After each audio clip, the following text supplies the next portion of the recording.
Chapter 1174. Very strange siblings. Yundong secretly felt that it was a pity. She frowned and was at a loss. However, just as she was about to climb up to the roof to eavesdrop, the door to the second room actually opened.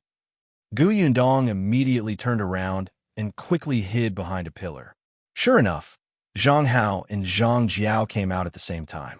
Zhang Jiao said proudly, "Brother, don't think that treating me to a meal is enough as an apology. All right. When we get back, they'll give you another gift, all right?" Zhang Jiao snorted. "That's more like it."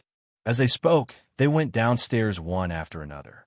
Yundong narrowed her eyes. She had not noticed it last time. Now that she knew that they had that kind of relationship, looking at their actions, they were really not as simple as being siblings. Their actions were more flirtatious. The problem was if they were intimate, so be it. Why did they have to come to Jinxiu restaurant? Who were they trying to annoy? After watching the siblings leave the restaurant, Yundong hesitated for a moment before entering room number 2. The moment she entered, the first thing she saw was the table of dishes. That's right. They came out not long after the dishes were served. That was strange. What was the point of ordering food and not eating it?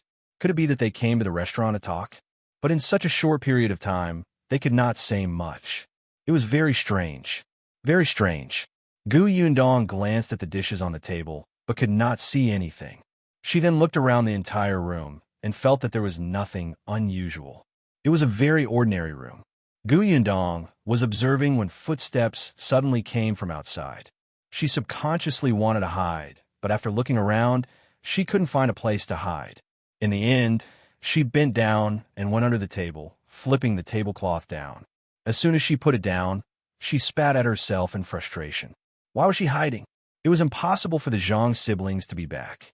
What was there to be afraid of? Sure enough, the footsteps quickly entered the door. Immediately after, the waiter's suspicious voice sounded. They didn't eat much on this table. What a waste. Before he could finish speaking, another waiter seemed to come in and said with a smile, "It doesn't matter. It's better if they don't eat it. Let's eat it. Look at this chicken. It hasn't been touched at all. It was personally cooked by the master. Let's split half each. We can bring it home at night and heat it up for the family at home to try." That's true. Yundong hid under the table. Should she go out or not? It seemed very awkward to go out. The two young men had just discussed bringing the leftovers home, but they did not expect her to hear them. And how could she, Yundong, who was beautiful and intelligent and had the demeanor of a big sister in front of Lu Wei, be seen under the table? If Lu Wei found out, wouldn't he laugh at her? At the thought of this, Yundong calmly squatted under the table. She planned to come out after the two of them packed up and left.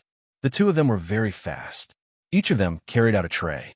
Yundong heaved a sigh of relief. Just as they were about to come out of the door, a voice came from the door again. "Bring me a pot of tea." The person outside the door seemed to want to enter this room and was standing at the door talking to the waiter, who went out. The waiter nodded hurriedly. "Please wait a moment. They'll change the tablecloth and serve tea for you later." Yundong's heart skipped a beat. Damn it, you still want to change the tablecloth? Wouldn't she be exposed? Chapter 1175. Problem. Yundong was anxious. Unexpectedly, the next moment, she heard the customer say, "No need to change. I'm thirsty. Hurry up and serve me a pot of tea." Yundong was silent for a moment. "Very good. I like this idea, but it's a little sloppy. However, why did this voice sound so familiar?" Yundong wanted to lift the tablecloth and look outside, but that person had already entered. He sat on the stool. Yundong lowered her head and could only see his feet. The waiter outside the door left in a hurry. Not long after, he came in with a pot of tea. "Sir, your tea. What would you like to order?" That person waved his hand. "I'm waiting for someone. It won't be too late to order when my friend arrives." "All right, take your time. If you need anything, just let me know." "Okay, you can leave." The waiter left, and the door closed. Only Yundong and the customer were left in the huge room. Yundong's legs were a little numb from squatting. She wanted to move, but did not dare to. However, her mind was racing. Who was this person? The voice was really familiar. She must have heard it before. Before she could figure it out, this person suddenly put down his teacup, stood up, and walked to the side. Gu Yundong immediately held her breath. That person seemed to have walked to the door and was leaning against it to listen to the commotion outside. Then, he gently locked the door. With a click, Gu Yundong suddenly tensed up. What was this person trying to do? Just as she was thinking this, she saw that person walk to the table again. After drinking a glass of water, he turned around again. Gu Yundong could only see his feet and determine if his back was facing her. Soon, the pair of feet walked to the wall. From the direction of the shoes, the man was facing away from him. She didn't know what he was doing, but he started rustling against the wall. Gu Yundong endured it and finally lifted the tablecloth gently to look at that person. Gu Yundong only saw a back view, but she did not recognize who it was. However, she saw this person's actions clearly. He actually flipped over a calligraphy painting hanging on the wall and gently scraped it with a dagger. Gu Yundong narrowed her eyes. Was there something wrong with that calligraphy painting? However, right after that, she saw a slender piece of paper fall to the ground lightly. That person bent down. Gu Yundong was shocked. She quickly flipped the tablecloth over and quickly took out a mask from her space to cover herself. She stared at the tablecloth warily. Fortunately, that person did not notice her movements. He quickly picked up the note on the ground and walked to the table to read it. Gu Yundong did not dare to move. She only pricked up her ears to listen for movement. Unfortunately, nothing happened. After drinking the last cup of tea, that person stood up and opened the door of the room. The waiter quickly came over. "Customer, do you want to order?" "No need. Looks like my friend won't be coming." "Hey, race the money for the tea." That person threw a small piece of silver to the waiter and left in a hurry. The waiter scratched his head and could only come in to clean up the table. Unexpectedly, just as he picked up the teapot, a figure suddenly rolled out from under the table. The waiter was shocked and almost screamed. Gu Yundong quickly jumped up and covered his mouth. Miss Gu?" The waiter was shocked. "Why are you here? When did you hide under the table?" Chapter 1176. A Woman Who Had an Affair. Gu Yundong was anxious about the person who left, so he glared at the waiter and said, "You didn't see anything just now. Did you hear that? If you dare to say that you saw me, you'll get Lu Wei to fire you and let you go home to eat your own food." Then she left in a hurry. The waiter looked like he wanted to cry, but had no tears.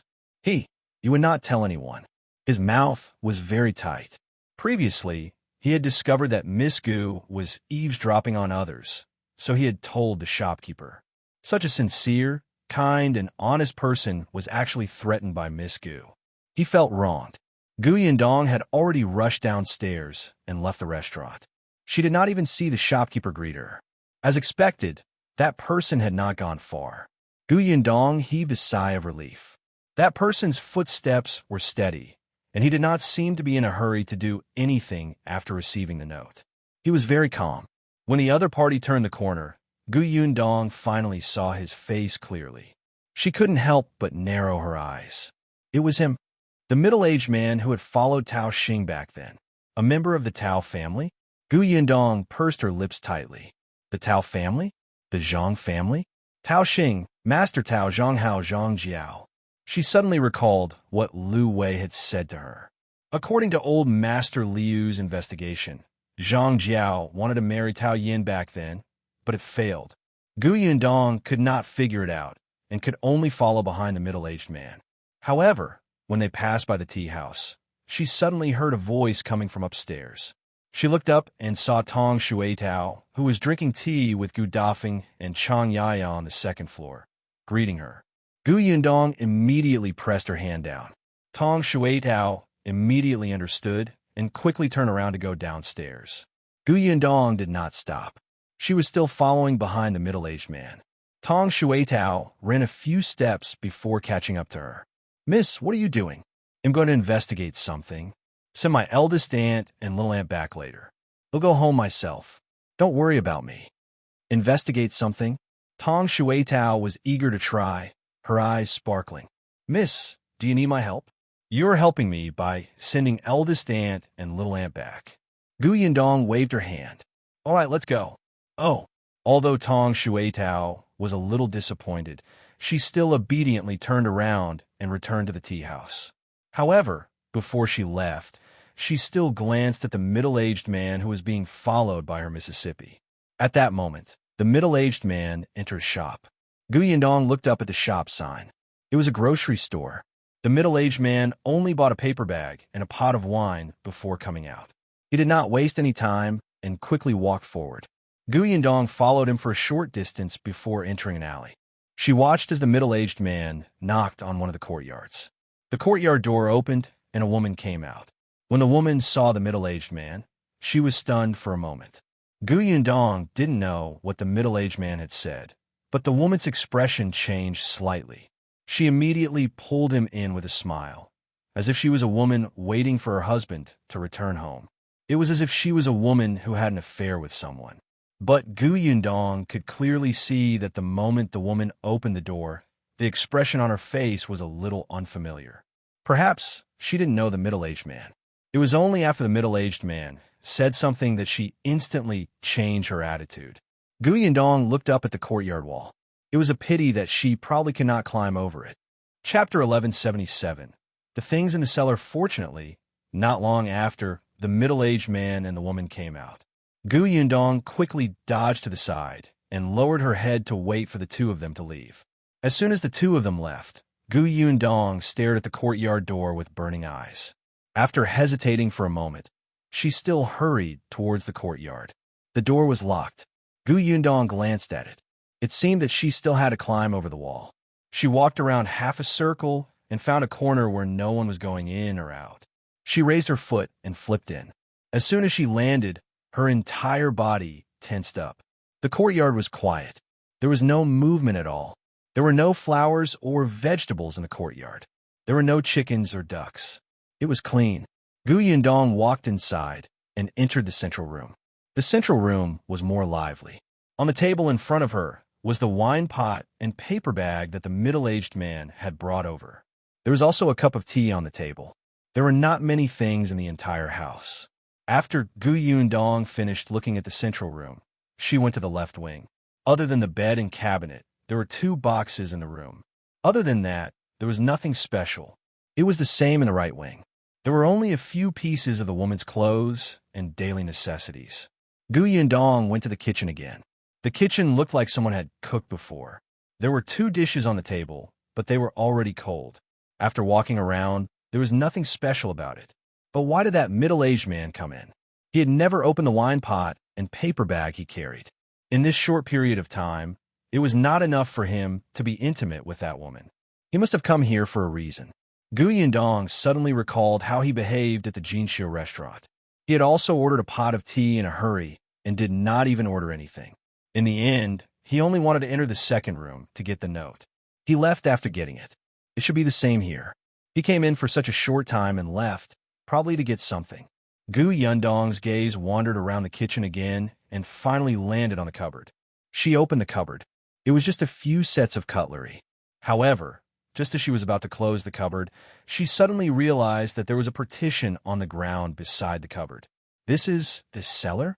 Gu Yundong's eyes lit up. She squatted down and opened the cellar door. She looked inside, and after confirming that there was no danger, she went down. She widened her eyes in shock. This cellar was very big, even bigger than the 2 rooms above combined. At this moment, the cellar was filled with many things. Gu Yundong hurried forward and untied one of the bags. Rice.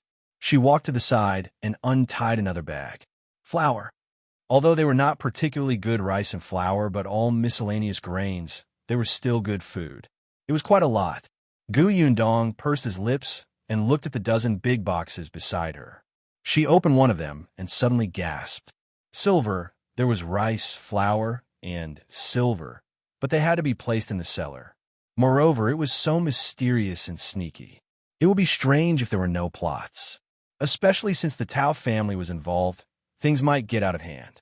Gu Yundong quickly closed the boxes and tied the bags of grains again. Then, she left and walked towards the exit of the cellar. Unexpectedly, just as she reached the top of the stairs, she heard footsteps outside. They were very close and were directly at the kitchen door. Gu Yundong's expression changed drastically. It was impossible to leave this place now. Chapter 1178. Gu Yundong carried away making a prompt decision. Gu Yundong returned to the cellar and closed the door. She walked to a large box near the wall, opened it, and put all the silver inside into her spatial storage. Then she crawled in. As soon as the box was closed, the cellar door was pulled open. Then footsteps could be heard. Gu Yundong secretly left a small gap to see who was outside. Unfortunately, this position was not good. It was just a crack and things could not be seen at all. Fortunately, she could hear voices. There should be two people. One of them was the middle-aged man, but the woman from before was not around. The things are all here. Take a look. This was the middle-aged man's voice. His tone was somewhat fawning, as if he was treating Master Tao. Soon, an even deeper voice sounded. Not a lot. This voice did not belong to Master Tao. The middle-aged man explained, recently, due to the cowpox vaccination, the county has been especially strict. It's already not bad to be able to get these. Don't worry, we'll continue to prepare. Yeah. Seeing that he didn't say anything else, the middle-aged man heaved a sigh of relief. When will you move them away? Right now. Some of them first, the man said as he untied the cloth bag and began to examine it. Gu Yundong's heart tightened when she saw him approaching. She did not dare to leave any gaps and just curled up in the box. However, the word she heard before the box was closed made her a little worried. Move some of them first? Hopefully, they wouldn't reach her box. The middle-aged man said, All right, then he'll leave first. He'll leave this to you. Go out and explain to the people outside. Get someone to drive the carriage to the back door. Yes. Gu Yundong could not hear the rest of the sentence clearly. She did not know if the two people outside had left. She could only wait quietly in the box. However, the box was sealed. If one stayed for too long, they would lack oxygen, making it difficult to breathe. If this continued, she might not be able to hold it in anymore and open the box. Gu Yundong frowned. She closed her eyes and started rummaging in her space. After searching for a while, she saw the oxygen bags in the corner. She was instantly delighted and secretly heaved a sigh of relief. Previously, when she was hoarding medicine in her space, she would throw everything into her space. There were many portable oxygen tanks and bags used to deal with high-altitude reactions. They were finally useful now. Gu Yundong heaved a sigh of relief and tied the oxygen bag. Soon, there was a huge commotion outside. It seemed that several people had come. Gu Yundong frowned. Someone was helping them? It seemed like they were really preparing to transport these things out. She thought for a moment and took out a portion of the silver she had stored in the space. It wouldn't be good if they moved to this box and realized that it was too light and became suspicious. However, what she was afraid of came true. Gu Yundong quickly realized that the two boxes in front of her had been moved away. Immediately after, someone picked up the big box she was in. Gu Yundong wanted to cry.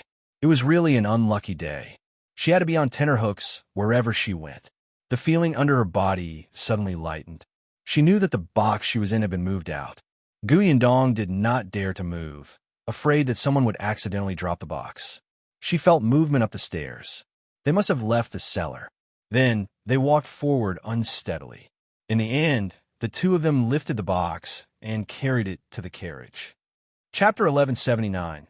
Sleeping out in the wild, Gu Yundong's head was hit, and she almost cried out. After she recovered, she let out a soft breath. They should be outside now. She didn't know if anyone was guarding this place. Gu Yundong tried to hold it in, but she could not. She quietly pushed up the box, revealing a crack to look outside. To her relief, the box was placed in the carriage, and there was no one in the carriage. Gu Yundong heaved a sigh of relief and opened the lid even more.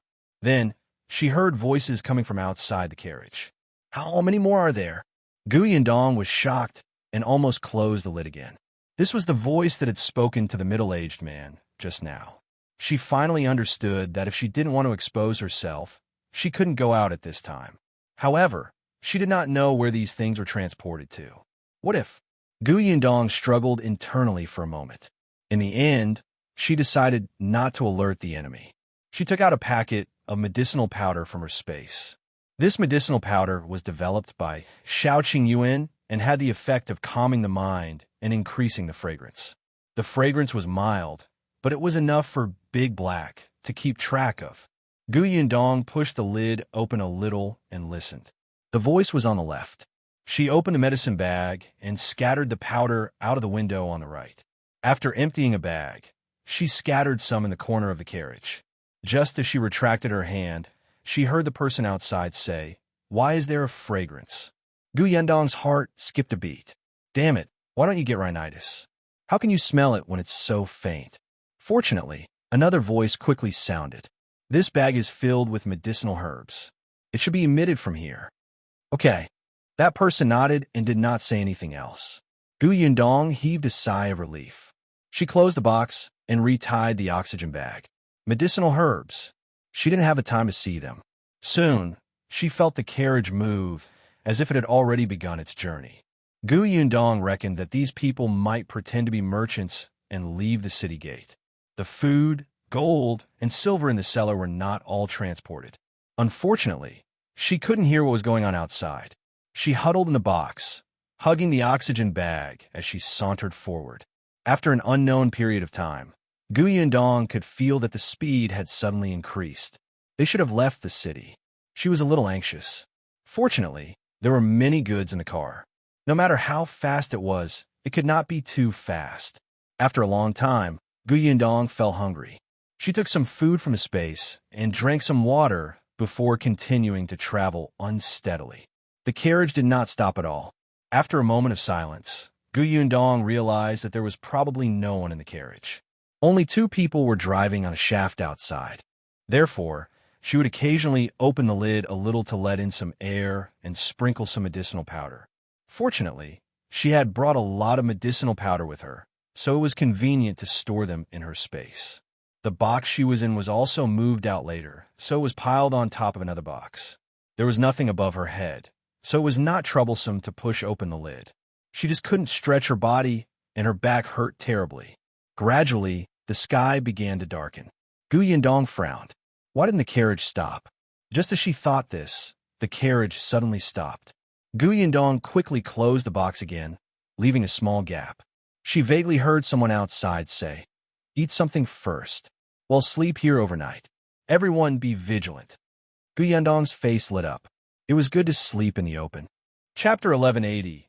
Drugged soon. Someone shouted as they got into the carriage to get pots, bowls, food, and other things. Gu Yundong hid in the box and did not move. She waited until there was no movement outside before quietly opening a crack. The commotion outside lasted for a while before it quietened down. Gu Yundong vaguely heard someone instruct others. "The 2 of you will keep watch tonight. Be careful and don't fall asleep." "Yes, sir," 2 figures answered. Then, there was another rustling sound. Not long after, it was completely quiet outside. Gu Yundong exhaled slightly and listened carefully for a while before completely opening the lid of the box. He quietly lifted a corner of the carriage curtain and looked outside. The light on the left was a little bright. Gu Yundong looked at a fire not far away. These people were all men and were not particular. They directly spread some hay or hide beside the fire and lay down to sleep. There were not many people, about 5 of them. At this moment, their snores were already deafening and they were sleeping very soundly. There were 2 other people not far away. They should be on night watch tonight. What Gu Yundong found troublesome was that the 2 of them had been walking around the carriages. At this moment, she also saw clearly that other than the carriage she was in now, there was another carriage. The rest were 3 carts with food and medicinal herbs. She let go and turned her head to the window to her right. This side was much darker. Not far away, it seemed to be a forest. The branches were indistinct under the wind, and it was a little scary. After checking the environment, Gu Yundong looked away and frowned in thought. If she wanted to go out, she had to at least defeat these 2 people. Even if she couldn't put down 2 of them, she had to deal with 1. But how could she do this without arousing their suspicion? Gu Yundong stayed in the carriage for a long time, but could not figure it out. Just as she was about to fall asleep, a voice suddenly came from outside. "I'm a little hungry. There's still some dried meat in the car. We'll bring it down. Let's eat together. That dried meat is very fishy. I don't like it. Go get yourself." Gu Yundong instantly perked up. Her eyes darted around and finally landed on the pile of food in the carriage. Most of the food they ate was placed on this carriage. They had taken a portion previously, and some were still placed here. She quickly saw the dried meat. She immediately took out the laxative from her space and sprinkled it on it. Then, she quickly curled up and closed the lid. As soon as the lid was closed, the curtain of the carriage was opened. A man took 2 large pieces of dried meat and went out again. Fortunately, it was dark. The man did not notice that the dried meat had been sprinkled with powder. He picked it up and ate it in big mouthfuls. Yundong heaved a sigh of relief, revealing a slit. She could vaguely hear the voices of the people outside. Are you really not eating it? This thing is not easy to get. It's already dried meat and doesn't have any taste. Eat your food. He'll look around. Yundong waited quietly. Sure enough, not long after, that person suddenly grunted and pulled the other person over. My stomach hurts. He'll go over there to take care of it. You watch over here first. Did you eat something bad? Probably. Oh my, I can't take it anymore. He'll go into the forest first. That person ran away quickly. The other person shook his head and placed the dried mutton back into the carriage to continue his night duty. Source: Com, updated by Novlove. Com if you find any errors, ads pop up, ads redirect, broken links, non-standard content, etc. Please let us know report so we can fix it as soon as possible. Chapter 1181. Shao Qingyuan is here. Yundong took this chance to climb out of the box silently. She wiped the laxative powder in the corner of the box and put the dried mutton that was stained with powder in her space. Then, she carefully pulled a corner of the curtain. Her gaze landed on the man on night duty. When he walked with his back facing her and her vision was blocked, she agilely got down from the carriage. The person turned his head quickly. Yundong hurriedly lowered her body and slowly moved backwards. However, the person walked back. Yundong's heart sank. She hurriedly lowered her body and shrunk to the side of the horse carriage. As they got closer, Yundong shrunk smaller and smaller. Fortunately, the sky was dark, so the person didn't realize that there was another person hiding on the other side of the carriage. He walked over. Yundong heaved a sigh of relief and walked towards the handcart in front. It was as if she was walking in circles with the person. When the person reached the end, Yundong finally found an opportunity to sneak into the forest. She knew that there was another person in the forest, so she walked in the opposite direction. Yundong finally heaved a sigh of relief after she left this area. She's finally out. She started walking back. After a long distance, she stopped. Since she was already here, Yundong wanted to figure out their destination. If not, she would have suffered for nothing. Actually, it was much more convenient to go directly in the horse carriage. She wouldn't need to walk at all. However, the box was uncomfortable. Eating and sleeping were all right, but a person had to answer nature's call, right? Yundong found a rock and sat down. She ate some food and drank some water. She finally felt at ease. She wondered how her family was. Her eldest aunt and uncle would definitely be worried. However, with brother Shao around, he should be able to pacify them. However, she didn't know that Shao Qingyuan was riding his horse over hurriedly. In front of the horse, Big Black was rubbing its nose and trotting forward. Big Black was agile and smart. However, it had been injured before, so its legs were inconvenient. Thus, after running for some distance, Shao Qingyuan would carry him on his horse. He didn't set off too late. After chasing for some time, he got closer and closer. Yundong soon heard the sound of horse hooves.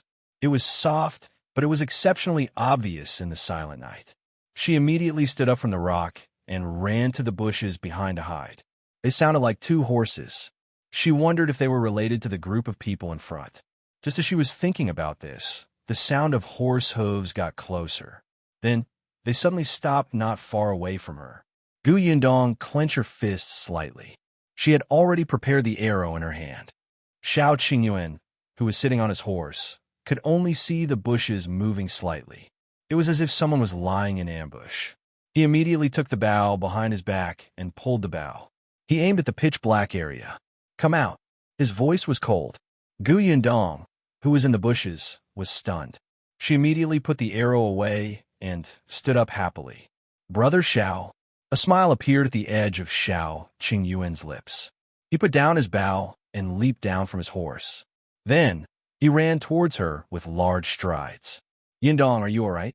Shao Qingyuan held her hand nervously and touched her face. He then looked at her carefully. After confirming that she wasn't injured, he pulled her into his arms. Source. Com. Updated by Novlove. Com if you find any errors, ads pop up, ads redirect, broken links, non-standard content, etc. Please let us know report so we can fix it as soon as possible. Chapter 1182.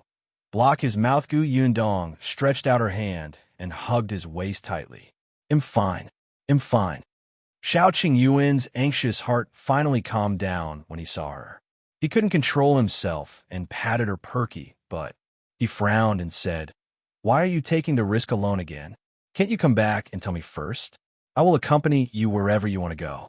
If you meet danger when you're alone, I will regret it. Gu Yundong twisted her body awkwardly. She raised her head and snorted. I didn't want to take any risk. The situation was a little complicated. I didn't have the chance to escape.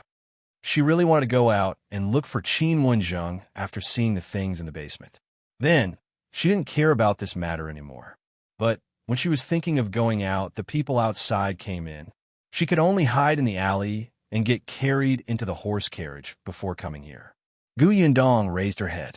She saw that he still had lingering fears and felt a little guilty. She touched his face. I'm sorry. I will discuss it with you immediately in the future. I won't let you worry. Shao Qingyuan lowered his eyes and sighed secretly. He pressed her head against his chest and said in a hoarse voice, If there's a next time, you'll be grounded for half a year. Grounded? This was too cruel. Gu Yundong pouted. Just when she was about to refute, a shadow fell on her head. Shao Qingyuan bit the edge of her lips and snorted. You seem unconvinced. He gave her a you can say it if you're unconvinced, but let's see if he'll let you talk look. Gu Yundong immediately shook her head. I'm not. Shao Qingyuan felt a little regretful. Then, he lowered his head and kissed her unwillingly. He paused and kissed her again. Gu Yundong widened her eyes in surprise. I've already said that I'm convinced. Why are you still blocking my mouth? Shao Qingyuan wasn't done yet. However, the hem of his clothes got pulled, and he heard a whimper beside his ear. He and Gu Yundong lowered their heads at the same time and saw Big Black staring at him fiercely. Gu Yundong burst out laughing. She squatted down and touched Big Black's big head. She asked, Did you bring Big Black to find me? Okay. Shao Qingyuan was unhappy with Big Black. This big fellow didn't realize who brought him up the mountain and into the wilderness for fun. Yet, it was a traitor at this crucial moment. What a heartless fellow. Tong Shuitao came to look for me after she went back. She said that you were following a middle-aged man who might be a bad person. I brought Big Black to the city and searched the area Tong Shuitao told me about. I found a powder you left behind and brought Wind Chaser along with me. Shao Qingyuan pointed at the two horses behind him. He didn't drive a horse carriage. It was more convenient for him to ride a horse. Who's that middle-aged man? Why did you leave the city? Gu Yundong pulled him to a rock at the side and sat him down. She knew that he had rushed over in a hurry the moment he heard her news. He must have never rested or eaten along the way. Thus, she pretended to take out a cloth bag from the bushes and pass the buns, pastries, and water bags over. Eat something first. He'll explain to you slowly. I took them from their carriage when I escaped. Eat them quickly. Big Black can eat some too. She took some dried meat and placed it in front of Big Black. The big guy rubbed his chin against her palm and started eating happily. Shao Qingyuan squinted slightly as he looked at the food in her hand. Source. Com. Updated by Novlove. Com if you find any errors, ads pop up, ads redirect, broken links, non-standard content, etc. Please let us know report so we can fix it as soon as possible. Chapter 1183. Everything makes sense. Did she manage to get the food from their carriage? However, if a normal person wanted to escape, they would focus all their energy on running. How could they divert their attention to search for food? There were so many items. If she brought them along when she ran away, they would become a burden easily. They might drag her down and expose her location. Shao Qingyuan knew that Gu Yundong had a secret. He knew it when the 4 jars of wine disappeared and reappeared on the way back to the Tao family. But if Yundong didn't want to tell him, he would pretend that he didn't know. Shao Qingyuan smiled. He took out a warm bun and stuffed it in his mouth. Gu Yundong lowered her head slightly and pursed her lips tightly. She continued feeding Big Black. After Big Black finished eating, she raised her head and told him about her encounter with Zhang Jiao and the middle-aged man. Shao Qingyuan listened and ate at the same time. His expression turned more and more serious. After Gu Yundong finished speaking, she couldn't help but guess, do you think the Tao family hasn't made any moves recently because the Zhang family is helping them? It's possible. Wenzheng sent someone to keep an eye on the Tao family, but he didn't expect the Zhang family to be the one he should pay attention to. These 2 families are in cahoots. Gu Yundong rubbed Big Black's head and nodded. Also, according to Uncle Liu's investigation, the Zhang family wanted to marry into the Tao family at first. They wanted Zhang Jiaojiao to marry Tao Yan. Now that I think about it, it makes sense. Zhang Jiaojiao and Zhang Hao have an ambiguous relationship. If she marries Tao Yan will get betrayed by his wife again. He won't even have the face to go out after getting cheated on. Master Tao will then suppress him again, and everything will go according to plan. Unfortunately, Tao Yan used some method, and the marriage didn't happen. That was why the Zhang family had their eyes on the Liu family. The Liu family had a powerful background in the capital, and their background was the emperor's trust. If the Tao family was behind all this, it made sense. Everything made sense. Did you say that there's a lot of food, herbs, and silver in the basement? Gu Yundong nodded. Yes. Did you see any weapons? Not really. Gu Yundong noticed his serious expression and asked in a soft voice, do you suspect that they're preparing to rebel? The last word was very soft. Gu Yundong had no choice but to think this way. Only troops raised privately would need to transport large amounts of rations secretly. It looked like they had to make this trip and figure out where those people were transporting the items to. The current emperor was a wise one. She had a deep relationship with Qin Wenzheng. Who knew if she would become a thorn in other people's eyes if the emperor was changed? There were some things she had to get involved in. After agreeing with Shao Qingyuan, Gu Yundong relied on him to rest temporarily. After dawn, the 2 of them led their horses and followed behind. Before Gu Yundong left, she tampered with the carriage. Hence, with Big Black's help, she had no problem tracking them. After following them for 2 days, the leader, Big Black, went straight up the mountain. Up the mountain, Gu Yundong and Shao Qingyuan exchanged glances with each other and followed it hurriedly. The journey was full of twists and turns. It was really difficult. The mountain got steeper and steeper. If Gu Yundong and Shao Qingyuan didn't run deep into the mountain often, they might have lost their way here. After walking for a day, they finally found traces of someone in front. They had caught up with the group of people. The group of people stopped at a slightly flatter area. Someone ran over excitedly. You're back. Gu Yundong and Shao Qingyuan raised their heads. The next instant, their expressions changed. Why is he here? Source. Com. Updated by Novlove. Com if you find any errors, ads pop up, ads redirect, broken links, non-standard content, etc. Please let us know report so we can fix it as soon as possible. Chapter 1184. Do you still want to go home? Qin Shu. This person was Qin Shu. Shouldn't he be living a good life in that paradise in Qinan village? Why is he here? What's more, he's hanging out with these people. Gu Yundong furrowed her brows furiously. In her impression, Qin Shu was still the warm and hospitable young man who took out all the food he had to welcome them when they came out of the mountains. She gave him money, but he didn't accept it. In the end, he used it to buy food and cloth to distribute to the uncles and aunties in the village. Why was this young man, who had never been to the county city and was already excited when he brought them to town here? Shao Qingyuan held her hand gently and said in a low voice, "Let's wait and see." Gu Yundong nodded. She pursed her lips and looked at the young man. Qin Shu was helping to move the items. As he moved the items, he asked, "Brother Sun, why did you buy so much food this time? We still have a lot here. It's enough to eat." Brother Sun was the leader who brought the cargo back. He glanced at the young man expressionlessly. "Do you work if I ask you to? Why are you talking so much?" The young man retracted his smile and shrunk his neck. Oh, then he went to carry the food obediently. Gu Yundong and Shao Qingyuan exchanged glances with each other. They stared at Qin Shu as he carried the bag and walked in. After some time, he hurried out and carried the next sack. When Brother Sun disappeared, the other person beside Qin Shu bumped into him and said, "You know that Brother Sun has a bad temper, and why do you have to speak to him?" Qin Shu was carrying a bag on his shoulder.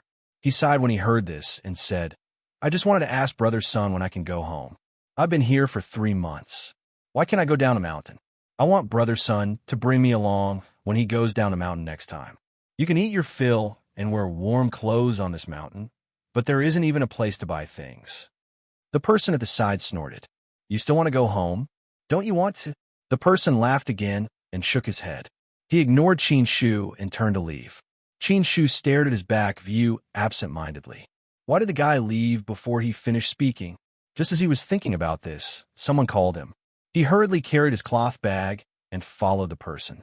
Their conversation wasn't loud, but it still entered the ears of Gu Yundong and Shao Qingyuan clearly in the silent forest. Based on what Qin Shu said, he has only been here for 3 months. He doesn't know what these people do, Gu Yundong said softly. However, she heaved a sigh of relief in her heart. Shao Qingyuan nodded. Lure him over secretly later and ask him for the reason. The two of them waited quietly. The things in the carts were all moved in. Brother Sun ordered 2 people to pull the carriages down the mountain and went in himself. Qin Shu was the last to come out. He seemed to be guarding the forest here. He stood with another person and observed his surroundings at all times. Qin Shu was honest. He really stood there and did his job carefully. As for the other person, he sat on a rock for some time before he rolled his eyes. He used the excuse of having a stomachache to leave and never returned again. But this was convenient for Gu Yundong and Shao Qingyuan. Shao Qingyuan squatted down and found a small rock. He shook it and threw it on Qin Shu's back. "Ooh, source. Come, updated by Novlove. Come if you find any errors, ads pop up, ads redirect, broken links, non-standard content, etc. Please let us know report so we can fix it as soon as possible." Chapter 1185. Brainwashed. Qin Shu immediately turned his head vigilantly. He was holding a bamboo whistle in his hand, as if he would blow it the next moment. However, when he turned around, he saw 2 familiar figures. His eyes lit up and he was about to speak. Gu Yundong immediately raised her forefinger and shushed him. Qin Shu was stunned. When he saw Gu Yundong waving at him, he smiled and ran over. "Sister Gu, why are y'all here?" Gu Yundong immediately pulled him a few steps away. Then, she frowned and looked at him. "I also want to ask you, why didn't you stay in Qingyuan village?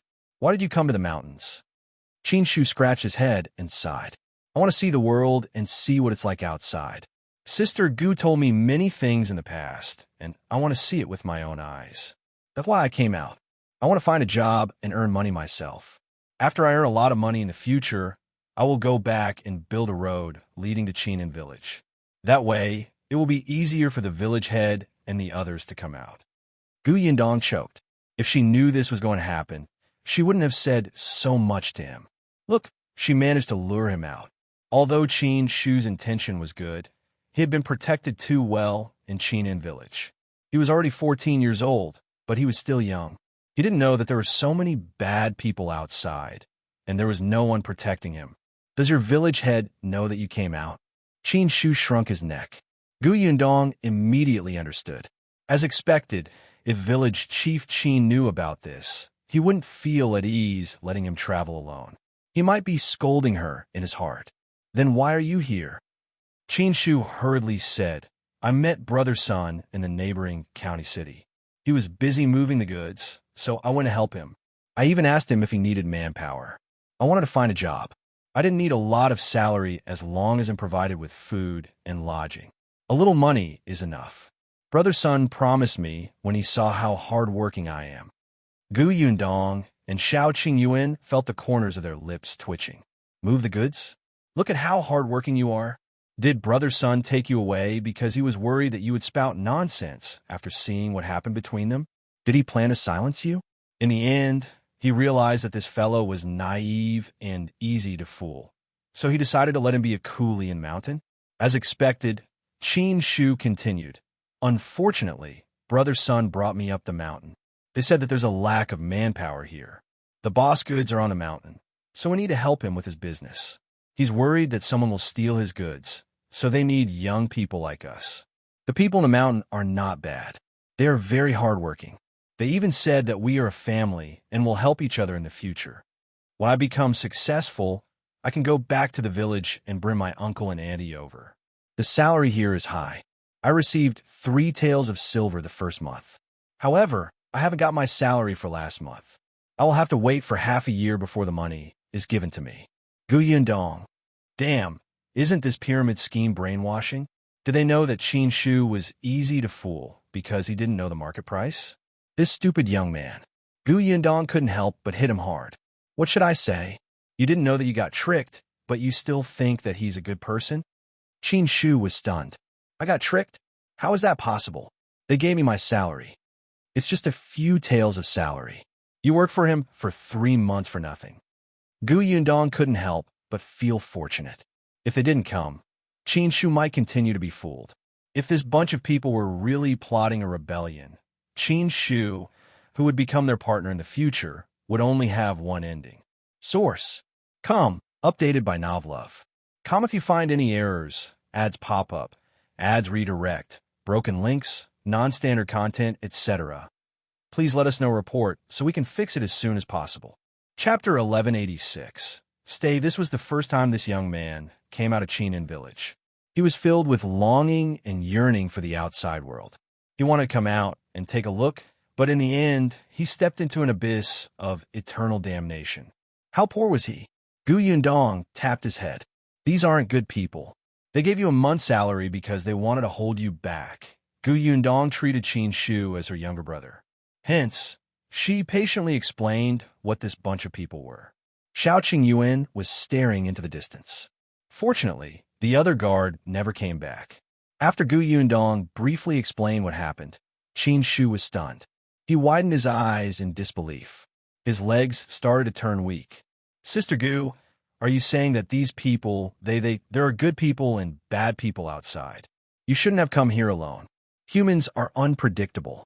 A person who treats you well one moment might stab you in the back the next. Yundong sighed.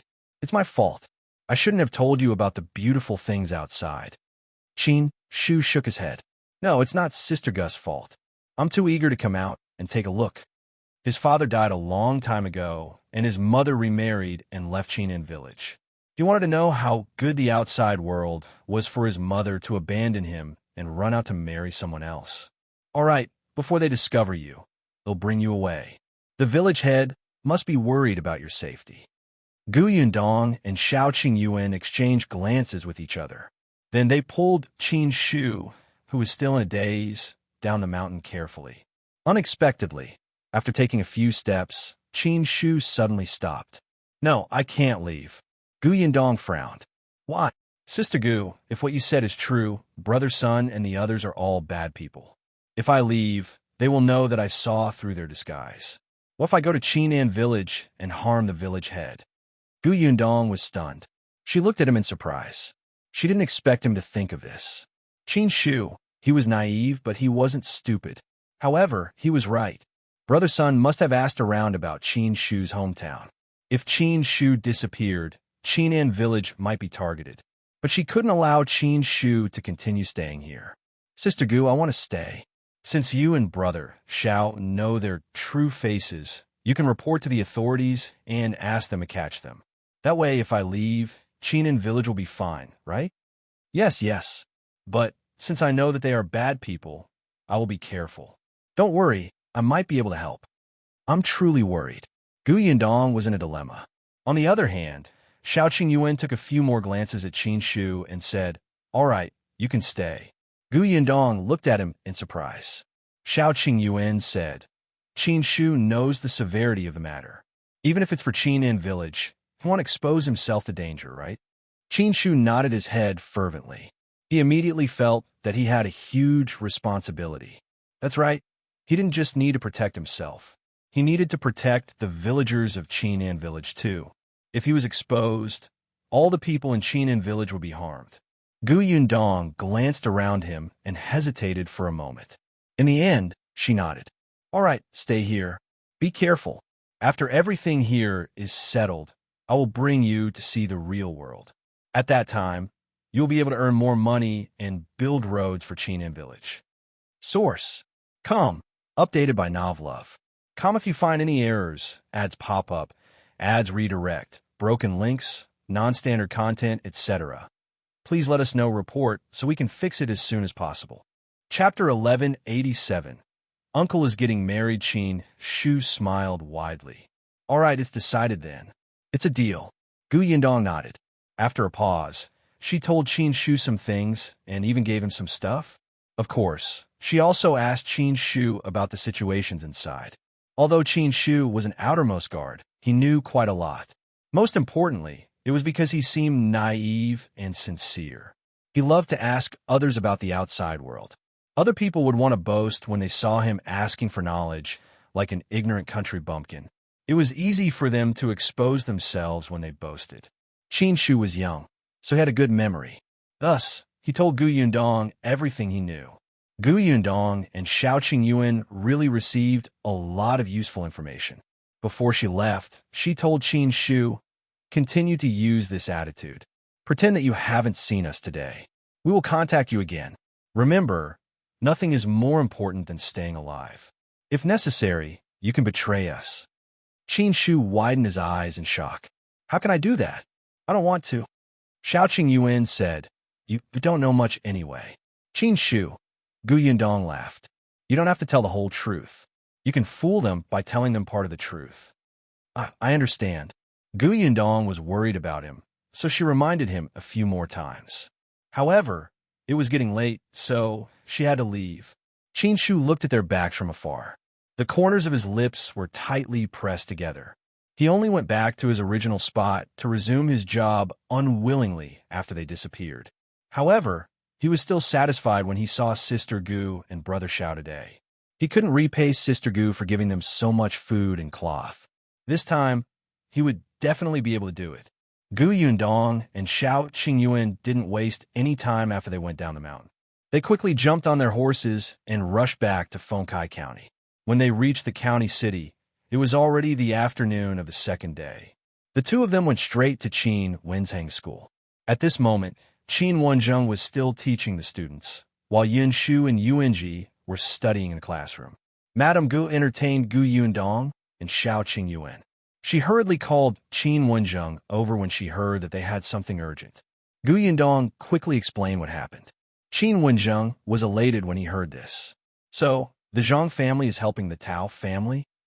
Yes. Yundong nodded. She told him about Tao Yin's visit. Wenzheng squinted slightly. He tapped his fingers lightly on the table and said, I understand. Send me the address of that small courtyard. I will ask someone to take a look at the basement later. As for those people in the mountains, don't worry. I will send someone to investigate again. Give me Shu's portrait. I will ask someone to protect him secretly. Yundong heaved a sigh of relief when she heard this. She stood up and quickly drew Shu's face. She also drew Brother Sun's appearance along the way. She would leave the rest to Wenzheng. He promised to protect Shu, so he wouldn't let anything happen to him. Wenzheng turned around and ordered his men to do some things. Yundong saw that it was almost time to leave school, so she decided to wait. She would go back with Shu and Yuanji. Shu knew that her elder sister was here, so she ran over happily. Sister, you're finally back. Tomorrow is Uncle's wedding day. If you don't come back, you won't be able to make it. Yundong was shocked. She counted the days and slapped her forehead. Yes. Tomorrow was the big day. She almost couldn't rush back. Source: Com. Updated by Novlove. Com if you find any errors, ads pop up, ads redirect, broken links, non-standard content, etc. Please let us know report so we can fix it as soon as possible.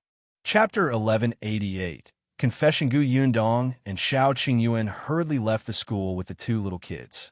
They went to Dongyi Academy to fetch the Nyodan brothers before rushing back to Yongfu village. As expected, The moment she entered the village, she saw Gu Xiaoxi's newly built house with the word happiness pasted in red. There were also red lanterns hanging in front of the door. The entire house gave off a happy vibe. It was the same for the Gu family. Tomorrow was the big day, so there were busy people everywhere. Eldest Aunt Gu stood at the door and gave instructions. Why isn't there a red cloth covering the wine jar? Shueitao, is the red cloth with you? And that chair, who's in charge of the red cushions? Oh my memory, Hero as she spoke, she turned around and saw Gu Yundong and the others. She was elated and ran over. Yundong, Qingyuan, are you finally back? Eldest aunt, Gu Yundong alighted the carriage. Sorry to make you worry. Of course I was worried. If Qingyuan didn't say that you were busy with business, your uncle wouldn't have the heart to get married. Eldest Aunt Gu patted her. All right, your father came back yesterday too. He's inside. They walked in as they spoke. As expected, Gu Dajiang was standing in the central room. He was looking at a list in his hand, but he was frowning. He raised his head abruptly when he heard the commotion. The worry in his eyes subsided a little when he saw Gu Yundong. After a pause, he said to Gu Yundong and Shao Qingyuan, "Follow me." Gu Yundong and Shao Qingyuan exchanged glances with each other and followed Gu Dajiang into the study. Tell me, what happened? The moment the door closed, Gu Dajiang raised his head and looked at them with a stern expression. I asked Shueitao, and she said that you followed a middle-aged man and never came back. I want to look for Master Qin later, and he said that you were helping him on a task, and it's nothing serious. What's the matter? Gu Yundong was stunned. Gu Dajiang had just reached home yesterday afternoon. The moment he came back, he asked Tong Shueitao, and then he went to look for Qin Wenzheng again. He must be extremely anxious. However, Qin Wenzheng didn't tell them about this. He didn't know where she went either. He probably told Gu Dajiang a lie to comfort him. He must have sent someone to look for her and Brother Shao. Gu Yundong felt warm in her heart. She walked to Gu Dajiang's side and held his arm. She smiled and said, Dad, you're the best. Gu Dajiang couldn't maintain the stern expression on his face anymore. He pushed her head and said, Tell me quickly. Gu Yundong coughed lightly. She didn't plan to hide it from Gu Dajiang. Her father was going to take the imperial exam. This was something he should know. The things he met in the future might be even more troublesome and serious. He should be mentally prepared. What's more, after these 2 years of experience, his father was no longer the ordinary villager who was suppressed by Leader Gu and the others in the Gu village. Thus, she told him the entire story of the Tao and Zhang families. Gu Dajiang was stunned when he heard it. This was such a serious matter. He didn't know what to say for a long time. After some time, he finally digested all the information. He patted Gu Yundong's shoulder and said, You did well. This kind of treasonous and rebellious person who tried to destroy the peace of our country should be eradicated as soon as possible. He paused for a moment before frowning. However, Qingyuan is right. You can't take the risk alone the next time something like this happens. Source. Com. Updated by Novlove. Com if you find any errors, ads pop up, ads redirect, broken links, non-standard content, etc. Please let us know report so we can fix it as soon as possible. Chapter 1189. It wasn't instigated by Sister Gu Yundong immediately agreed. She promised that if this happened again, she wouldn't rush forward alone. Gu Dajiang looked at her. He wanted to say something, but he remembered that his daughter was getting more and more capable. She knew more things than he did, so he felt a little dejected. In the end, he left without saying anything. Gu Yundong was stunned when she saw him leaving. She asked Shao Qingyuan in confusion, What happened to my father? He knows that you're fine, so he's going to prepare for younger uncle's wedding, Shao Qingyuan said firmly. Gu Yundong felt that it made sense. Let's go and help too. That night, the Gu family worked very late. They were afraid that they would miss something during tomorrow's banquet. Gu Xiaoxi was so excited that she didn't sleep the entire night. She paced back and forth in her new house alone. She held the oil lamp in her hand and inspected the front and back of the house. Chang Yaya got married from the Gu family. She was pregnant so others could take good care of her in the Gu family. Thus, early in the morning, Chang Yaya dressed up at the Gu residence. She had just changed her clothes and put on her makeup when the sound of the groom, came from outside. Gu Xiaoxi had only been in Yongfu village for a month, but he had a good personality and was young and energetic. He had a good relationship with the villagers. This time, not only did he bring Shao Qingyuan along, but he also brought Lu Wei, who loved to join in the fun, and the other two young men from the village. It was quite lively. Yinshu and the other children were blocking the door with Tong Shuetao, Shuirong, and a few others. No one knew which side they were on, but they were extremely excited. They only opened the door after grabbing all the red packets in their hands. When Gu Xiaoxi came in, he pulled Yunshu's hair forcefully. "He'll settle the score with you later." Fortunately, he brought a group of people with him. In the end, the ones blocking the door were some children. No matter how good they were, it was useless. They couldn't push the door with force either. What if they hurt the children? Yinshu took the red packets happily and snorted. "I won't tell you that someone instigated this." Gu Yundong, who was standing not far away and watching the show. "Come over here. I promise I won't beat you to death." As expected, when Gu Xiaoxi heard this sentence, he shifted his gaze to her. Gu Yundong looked up at the sky. "The weather is not bad today. It's a suitable day to get married. Little uncle, you will definitely be able to live a happy life with little aunt in the future."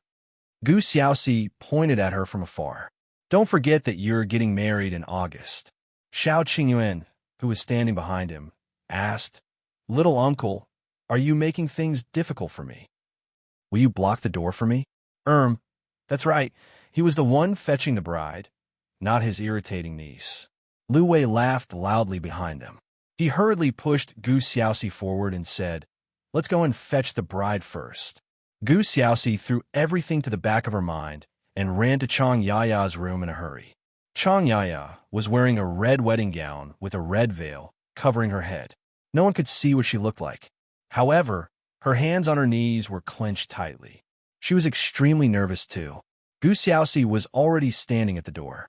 He stopped his tracks instantly and scratched his head as he laughed awkwardly. The other people were elated. The matchmaker even shook her handkerchief and said happily, "The groom is shy." "I think so too." Everyone in the room laughed. He only regained his senses after Gu Dafeng pushed him. He squatted down and carried Chang Yaya on his back. Source: Com. Updated by Novlove. Com if you find any errors, ads pop up, ads redirect, broken links, non-standard content, etc. Please let us know report so we can fix it as soon as possible. Chapter 1190. Wedding Ceremony. There was a large red sedan parked outside the Gu residence. Gu Xiaoxi had rented it. He didn't have the ability to buy it, but he still wanted to give Chang Yaya the best. Many people were looking at them. A lot of young wives were envious. When Lan Huater got married, she had a bridal sedan chair too. This was the second one in Yongfu village. The bridal sedan was much better than an ox cart or a donkey cart. For people lifted the bridal sedan and followed behind Gu Xiaoxi, who was riding a horse. They circled the Yongfu village and finally stopped outside his new house. Gu Dafeng had already arrived at the new house. She welcomed the guests warmly. Gu Xiaoxi didn't know many people, so he didn't invite many guests. Besides the Gu family, the Bian family, and the Shao family, there were also Dong Xiaolin's family, the village head's family, and the highly respected sixth grandfather. Finally, there were the people who helped them to build his house and their families. The courtyard was filled to the brim. There were around 5 to 6 tables. Gu Xiaoxi and Chang Yaya were already extremely satisfied. The bride was brought in. Gu Dajiang was the eldest brother and the host of this wedding. Gu Dajiang felt comforted when he saw the two of them stepping through the door. Little Six had finally grown up. He had a family of his own.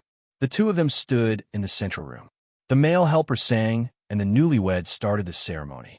One bow to heaven and earth. Second bow to the parents. Third bow to each other. Their parents weren't around, so Gu Xiaoxi and Chang Yaya bowed in the direction outside the door and completed the ceremony. They were finally sent into the bridal chamber. After some time, Gu Xiaoxi was pulled out to drink with them again. Gu Yundong secretly carried the bowl of noodles into the new room. Chang Yaya's veil was lifted and she was sitting upright with a tinge of red on her face. When she saw Gu Yundong walking in, she hurriedly stood up. "Yundong, Auntie, have a seat first. She placed the bowl and chopsticks on the table. You're pregnant. You haven't eaten for a day, right? Uncle asked me to bring you some noodles. Eat them first. Chang Yaya nodded. She sat in front of the table and took a few bites. Then she smiled. You brought it yourself, right? I know your uncle. Although he knows how to take care of me, he's very careless. Everything was so noisy today that he felt dizzy. He can't possibly think of sending me noodles. Yundong sat opposite her and smiled. Who says that? Uncle might be dizzy today, but he reminded me repeatedly yesterday that my mission today is to look after you and take good care of you. Isn't it my uncle's order for me to send you noodles? Chang Yaya laughed because of her. However, she felt sweet in her heart. Now, she had fallen into the lap of fortune. Yundong accompanied her and chatted with her. She only helped her to the bed after she finished her noodles. I don't know when my uncle will come back.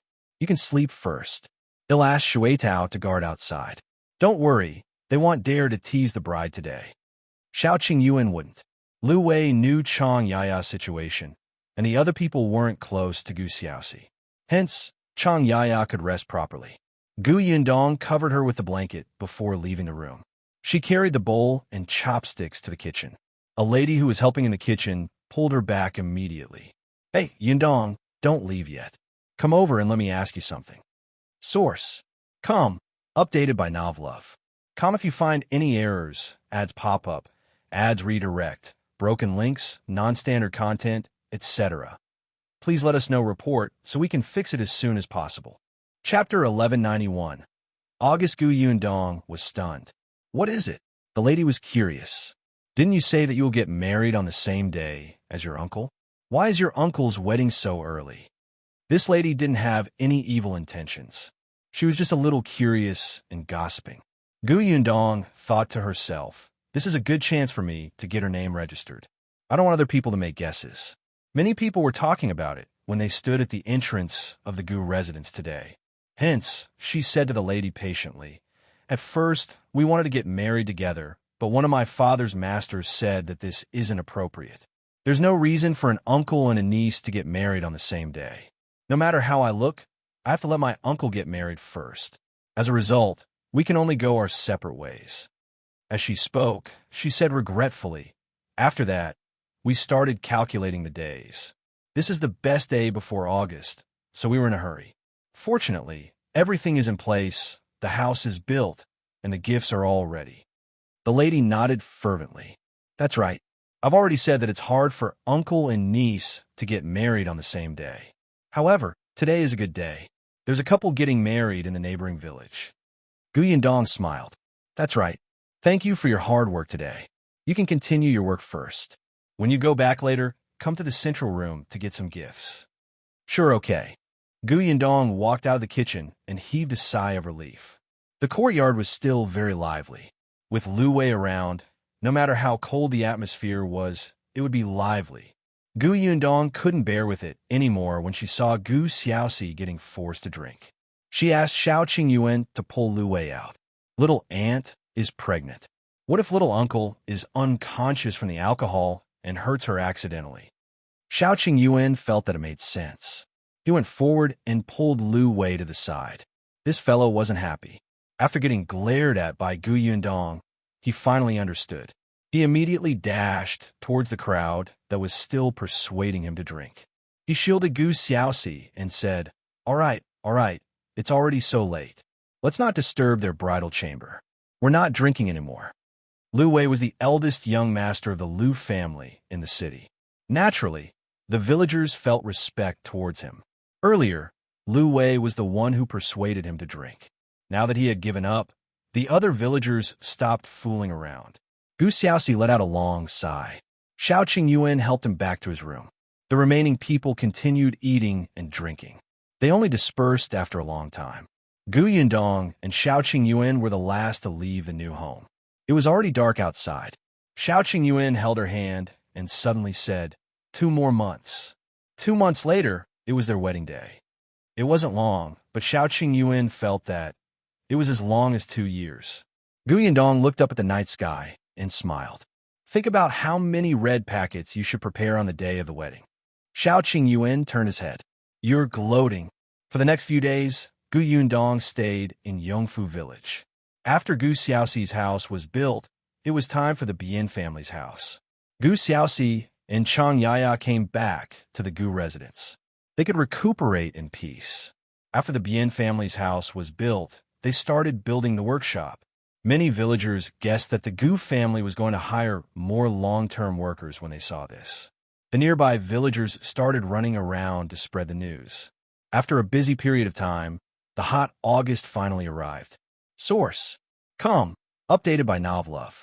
Com if you find any errors, ads pop up, ads redirect, broken links, non-standard content, etc. Please let us know report so we can fix it as soon as possible. Chapter 1192. Court examination. August was destined to be a busy and fulfilling month for the Gu family. At the start of the month, it was time for Gu Dajiang to participate in the court examination. Once he passed the exam, he would become an official elementary scholar. When he entered the exam venue, Gu Yundong and the others still went to the prefectural city. There were 2 rounds of the court examination, including the formal exam and the second exam. Each exam lasted an entire day. It wasn't difficult. Gu Dajiang entered the exam venue confidently. When he came out, he was full of smiles too. It looked like there wouldn't be a problem. This matter was over after the exam. He just needed to wait for the results to come out. Gu Dajiang asked Gu Yundong to go back to Yongfu village. The construction of the new workshop had been completed not long ago, and the workers had been hired. There were many people. After all, they weren't just needed in the new workshop. They also needed to buy goods and plant fruits. 2 months ago, after Gu Xiaoxi got married, he bought 3 acres of land. He said that he didn't know how to do business and didn't have any skills. The only thing he was good at was farming. Gu Yundong didn't stop him. Her uncle had his own choice, even though she had once suggested that he work in the workshop. At that time, Gu Yundong also bought a large piece of land from a nearby village to grow sugarcane. Hence, there were at least 200 to 300 people under Gu Yundong's command. There were many things to settle, and it was much more complicated. Besides promoting a few capable people to be managers, she also needed to recruit knowledgeable people. Thus, Gu Yundong brought little Kiki back to Yongfu village first. Unexpectedly, the moment she reached home, Chun Liang came over. There was excitement in his eyes as he looked at her. Yundong, your father has completed the court examination, right? How's his result? Did he pass? Gu Yundong was caught between laughter and tears. Uncle Chun, he just left the exam venue yesterday. His results will only be out in 5 to 6 days. How can it be so fast? Another 5 to 6 days? Chun Liang was a little disappointed. Madame Zhou, who came with him, rolled her eyes uncontrollably. I think your Uncle Chun is even more nervous than your father. He hasn't slept properly for the past 2 days. He keeps tossing and turning at night, as if he wanted to take the elementary scholar exam. What do you know? Under his leadership, Yongfu village was thriving. Everyone's life was getting better and better. No one lacked meat anymore. Now that he had the money, he should look for other things. Yongfu village didn't have a single elementary scholar now. Madame Zhou snorted. Why don't I understand?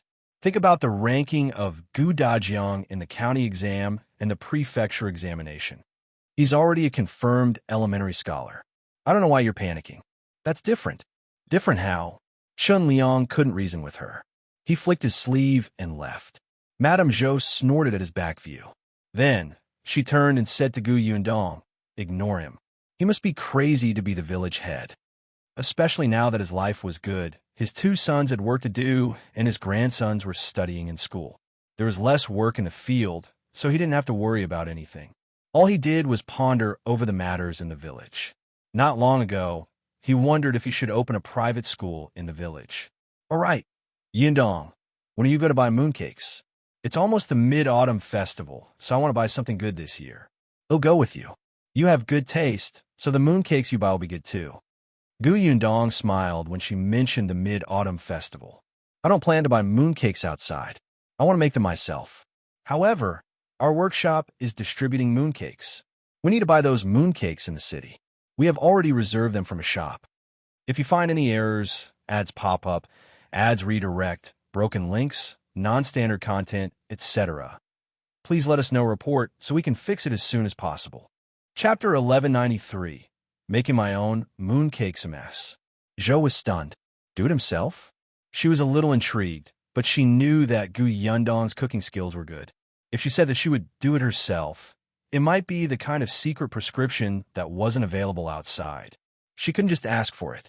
Hence, she asked, "Which shop did you reserve from? The Zhang family?" The Zhang family? Gu Yundong smiled and shook his head. No, it's not the Zhang family. It's a new shop and isn't famous. However, the pastries they make are delicious. In the past, Tong and especially want to take a look. The place where they make mooncakes is clean too. I tried one. It tastes better than the Zhang families. I hope that they will have a place in the city in the future. However, Madame Zhou didn't think so.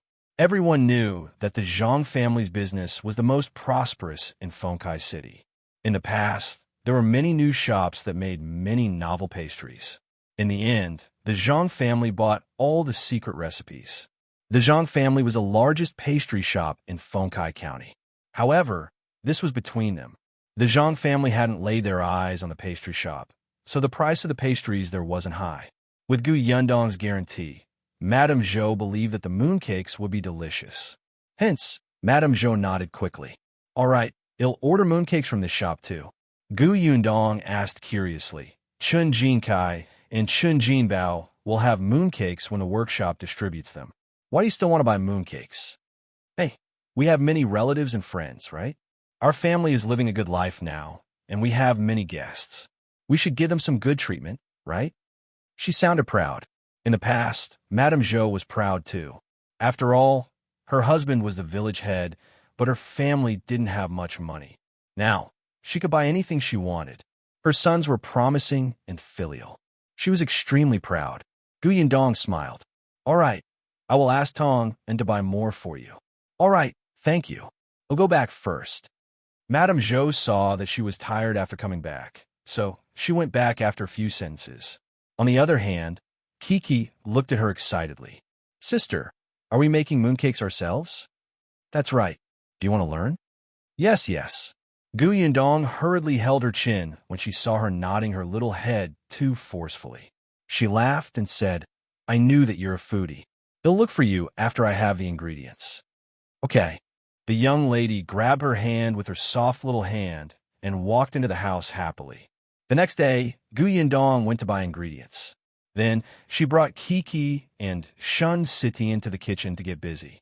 Chang Yaya took a stool and sat at the door to help pick up the green beans. Gu Yundong planned to make ice cream mooncakes. She had prepared the molds. Last year, during the Mid-Autumn Festival, she wasn't at home and the mooncakes weren't made. This year, she mustn't miss it.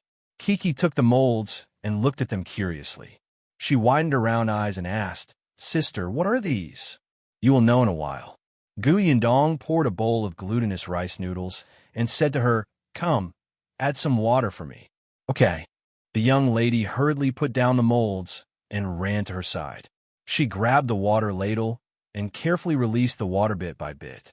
Gu Yundong was extremely patient. She waited for her to take her time. This young lady loved to cook. She might be able to work in this trade in the future. However, she was still young. She would take her time and see if she could find a master chef in the future. After filling the water, the young lady raised her head and smiled at her with her small mouth. Her soft and cute voice melted Gu Yundong's heart instantly. If you find any errors, ads pop up, ads redirect, broken links, non-standard content, etc., please let us know report so we can fix it as soon as possible. Chapter 1194. The one in her body is a little brother. Gu Yundong mixed the batter and left it there. Then, she started making the filling. The young lady secretly took some and stuffed one in her mouth. Then, she ran to Chang Yaya's side and stuffed one into her mouth. Little aunt, my younger brother wants to eat. Chang Yaya smiled. The young lady always said that the child in her stomach was a little brother. There was an old saying that children had spiritual power, so they could tell if the child was a boy or a girl. That was why Chang Yaya was happy when a young lady called it little brother.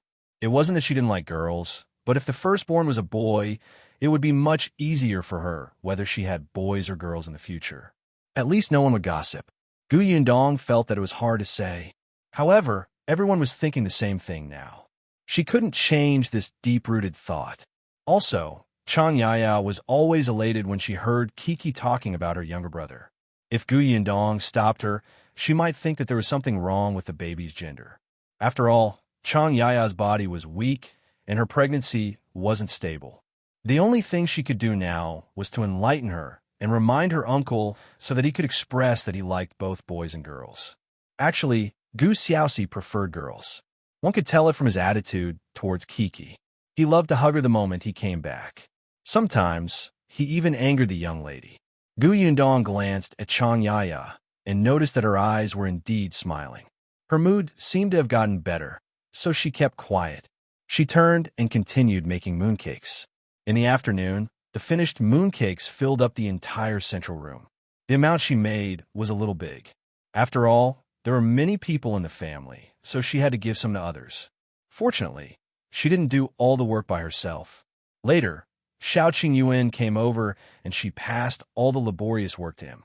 Gu Yundong didn't feel anything wrong about it. Shao Qingyuan glanced at her from the corner of his eyes and started working without any complaints. After they were done, she asked someone to send some mooncakes to the Zhang family, Chan Liang's family, and the six grandfathers' family. As for the Liu family in the county city, as well as the Nye family and the Dai family in the prefecture city, Gu Yundong asked Chen Jinbao to deliver the goods the next day. When Chen Jinbao came back, he didn't just bring return gifts from those families. He also brought the mooncakes she ordered in the city. The people in the workshop got excited when they saw the 2 carts filled with items, especially the workers who were just recruited last month. Their eyes lit up. They had long heard that the Gu family workshop would send gifts every holiday, especially during the New Year. The New Year's goods were even more sumptuous than the ones they bought at home. One look, and you could tell that these mooncakes were extraordinary. As expected, Tong'an waited for the carriage to go to the Gu residence. Then, he entered the workshop and said to everyone, "It's almost the Mid-Autumn Festival. Everyone has been working hard these few days. Hence, the boss has decided to give everyone 2 tubes of mooncakes to bring back to celebrate the reunion with your families." Oh, the crowd got lively. Every time their boss gave them something, they would feel as if they had hit the jackpot. They were extremely excited. Tong'an smiled and shook his head. He continued, "After work in the afternoon, everyone will go to the entrance of the Gu residence and line up to receive the mooncakes. Don't be late. Keep order. Do you hear me?" "Yes, Manager Tong." Tong'an waved his hand and left. At this moment, there was already a queue at the entrance of the Gu residence. Gu Yundong placed tables and chairs in the front courtyard and asked them to come up one by one to take the mooncakes after registering their names. If you find any errors, ads pop up, ads redirect, broken links, non-standard content, etc., please let us know report so we can fix it as soon as possible. Chapter 1195. He did it. The workers in the workshop had to finish their job first, but the fruit farmers in the garden didn't need to wait. To prevent them from getting crowded with the workers later, Gu Yundong asked Zhou to bring them over first. The experienced fruit farmers were calm, but the newbies were whispering to each other excitedly. However, when they received the mooncakes, their expressions turned strange. They didn't say anything in front of Gu Yundong. They only gathered together and started discussing softly after they walked out of the door. "Why haven't I seen such mooncakes before? Aren't they from the Zhang family?" "No, the Zhang family's mooncakes have different packages. I've never seen them before. The other pastry shops in the city aren't like this either." "Really? Did she buy them from the prefectural city?" "In your dreams. How can they be transported back from the prefectural city?" "I've asked around. Chen Jinbao and the others came back from the city. I thought that it was Zhang's mooncakes. I've been waiting for them for a long time. I told my children the same thing. They're waiting for me to bring the mooncakes back, but the Gu family is quite wealthy, right? Why don't they buy Zhang's mooncakes? Or did they hire too many people this time, so they bought something cheaper?" Zhou came out just in time to hear these words. His face turned black. "What nonsense are you spouting? Did the boss give you the wrong mooncakes? Go and ask around. Which boss sends things to you like our boss? You need to be contented. If you don't want them, give them back. There are people who want them." The other people touched their noses in embarrassment. Brother Zhao, we don't have any other intention. We just didn't expect it. Let's not talk anymore. We promise that we won't talk anymore. We know that Boss Gu is great. If not, we wouldn't be trying so hard to come to the Gu family, right? That's right, Brother Zhao. Please don't tell Boss Gu. We're extremely grateful to her. Really? Zhao Zhu snorted. After all, those people were fruit farmers working outside. They were different from the long-term workers in the Gu family's workshop. Those people were new and not under Gu Yundong's command. They didn't know Boss Gu's ability and methods, so they didn't have much respect for her. In summary, it was his fault. His son was right. He should have established the authority of the Gu family on the first day those people came. Just as he was thinking about this, he saw Chun Liang suddenly running over furiously. He was already so old, but he was jumping around like a rabbit. When he ran in front of Zhao Zhu, he almost tripped over the door and fell to the ground. Zhao Zhu hurriedly held her up. Village Chief Chun, why are you in such a hurry? You're already so old. Shouldn't you be more careful? Chun Liang waved his hand and panted heavily. He couldn't even speak. Zhao Zhu noticed that he was in a hurry, so he quit warning the fruit farmers and helped Chun Liang into the house. Chun Liang pounced on Gu Yundong when he saw her still registering. Gu Yundong jumped in fright and leaned back abruptly. Fortunately, Shao Qingyuan raised his hand and held her up. Gu Yundong patted her chest. Uncle Chun, what's wrong with you? Is there a dog chasing you? The moment she finished speaking, Big Black barked twice in the corner. Gu Yundong laughed uncontrollably. Chun Liang was finally able to catch his breath. His eyes were astonishingly bright, as if he wanted to eat someone alive. He shouted in an unprecedentedly loud voice. He did it. Ha, he did it. If you find any errors, ads pop up, ads redirect, broken links, non-standard content, etc., please let us know report so we can fix it as soon as possible.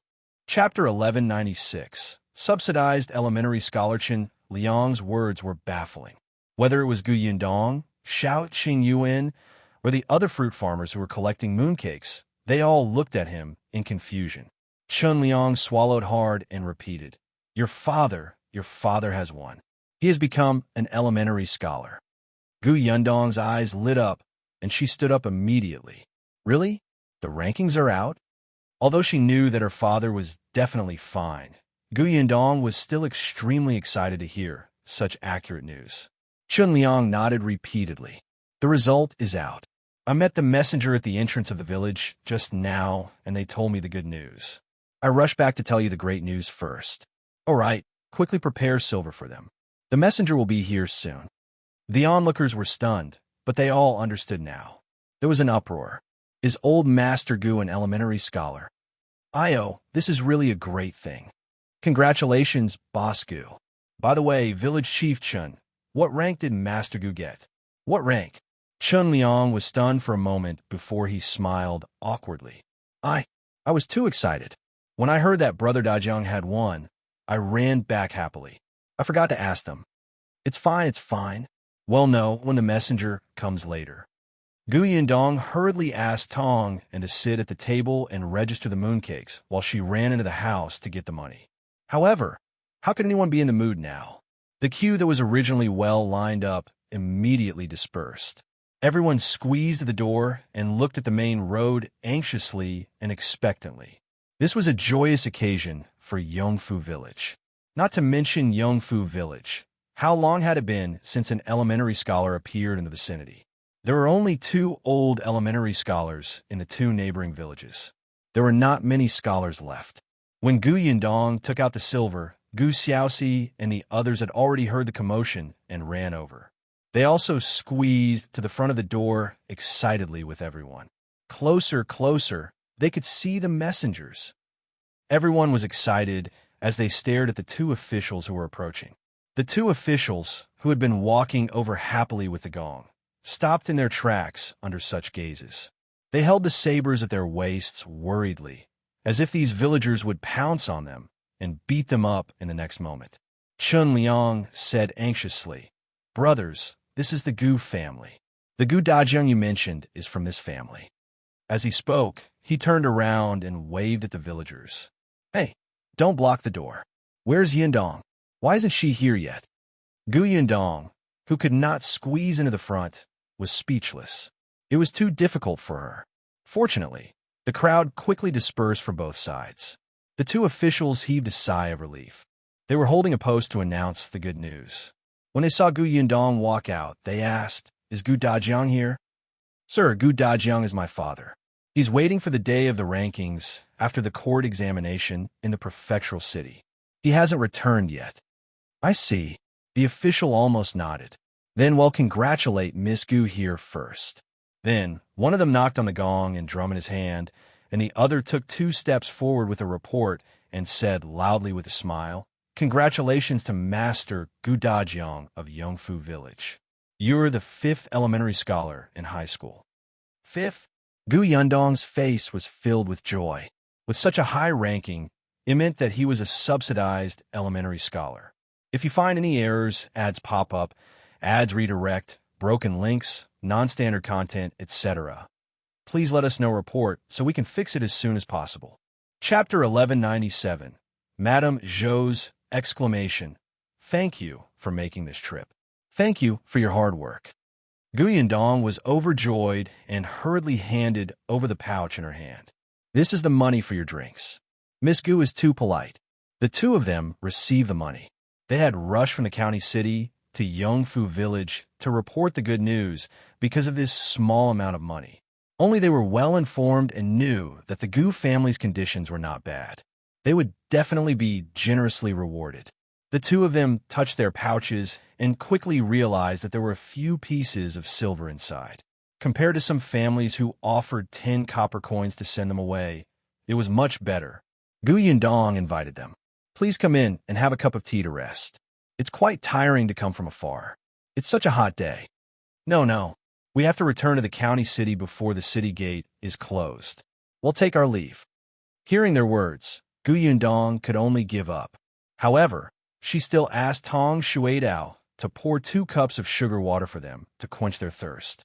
At this moment, Shao Qingyuan had already brought 2 tubes of mooncakes and 2 cans over.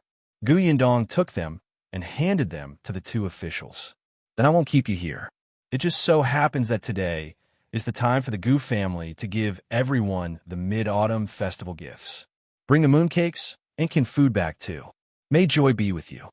The eyes of the 2 officers lit up. This trip was indeed the right one.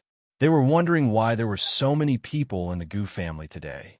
So it was because of the Mid-Autumn Festival. What a generous boss. She even gave gifts during the Mid-Autumn Festival. The 2 of them said, "Boss Gu, you're too polite." They took the gifts. In the end, they even said sweetly, "Master Gu is a great talent, and Boss Gu knows how to do business. In the future, the Gu family will be amazing. Let us congratulate Miss Gu first." Thank you. Then we'll take our leave. Boss Gu, continue with your work. There's no need to send us off." With money and gifts, the 2 of them were overjoyed, and their smiles lingered for a long time. After the 2 officials left, the villagers present turned their heads to congratulate Gu Yundong. "I knew Brother Dajiang wouldn't be bad. He's ranked 5th. He's too amazing." "That's right. I heard that this is Brother Dajiang's first time participating in the imperial examination. He's already a subsidized elementary scholar. Our village also has an elementary scholar." Ha. Everyone was extremely excited, and Chun Liang heaved a sigh of relief. Someone suggested, "Boss Gu, shouldn't we celebrate such a joyous occasion?" That's right. Previously, we didn't hold a banquet when he got the county's chief. This time, he has become an elementary scholar. We can't let it go just like that. Even Chun Liang nodded. It should indeed be celebrated. Let everyone know that our Yongfu village has a subsidized elementary scholar. Gu Yundong had no objections to setting up a banquet. However, they had to discuss when and how to do it. Hence, Gu Yundong faced the heated discussion and said, "I'll discuss with my father when he comes back tomorrow. I'll inform everyone then."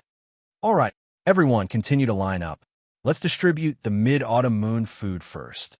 Hence, the overly excited fruit farmers all stood back in line. Gu Yundong also turned around and returned to the front yard. She held the good news report in her hand. Gu Xiaoxi wiped his hands on his clothes and said very cautiously and piously, "Yundong, let me take a look." Gu Yundong handed her the good news. Gu Xiaoxi had just taken it when Madame Zhou's exclamation came from outside. "Yundong, something bad has happened. If you find any errors, ads pop up, ads redirect, broken links, non-standard content, etc., please let us know report so we can fix it as soon as possible." Chapter 1198. The Zhang family kicked an iron panel. Gu Yundong was stunned, and Chunliang frowned. He turned his head and scolded. "Why are you making a fuss? What's not good? Brother Dajiang's good news has just arrived, and you're here to cause trouble?" "Hey, I'm talking to Yundong." Madame Zhou bypassed Chunliang and immediately grabbed Gu Yundong's hand. "Yundong, I just returned from the county city. Do you know what happened in the county city?" When Gu Yundong heard her mention the county city, she thought about the time and roughly knew what had happened. However, she still asked in confusion, "What happened in the county?" "It's the Zhang family." "Do you know the county city's Zhang family?" Madame Zhou went to the county city with her daughter-in-law early in the morning to visit her son, Qingyuan. After all, he had been busy for a few days and had not returned. The mother-in-law and daughter-in-law were going to make him a delicious meal to nourish him. However, just as they finished lunch, something big happened in the county. Gu Yundong was relatively calm, but the others present could not remain calm. They hurriedly asked, "The Zhang family? Is it the Zhang family who sells pastries? What happened to the family?" "That's right. Sister-in-law Zhou, tell me quickly, what exactly makes you so anxious?" Madame Zhou slowly exhaled, her eyes bright as she finally said, "If I tell you, don't be too surprised. The Zhang family I was talking about is indeed the Zhang family that sells pastries. Speaking of which, their family is considered a big family in our county. Those pastries are famous in the county, but do you know where they got those novel pastries? Didn't they say that the Zhang family is generous and bought all the new and delicious pastry recipes from other families?"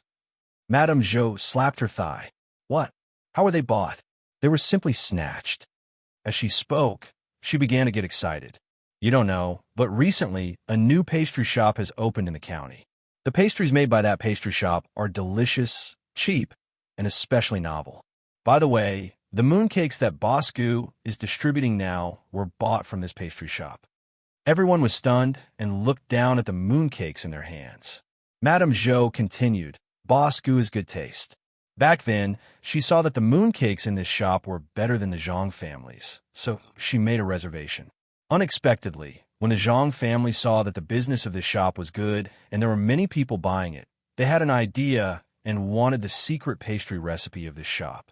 When others buy secret recipes, they have to at least offer a suitable price and both sides have to be willing. However, the Zhang family doesn't think so. The Zhang family can let you open a shop in the county city, but the business of the pastry shop can't be better than theirs.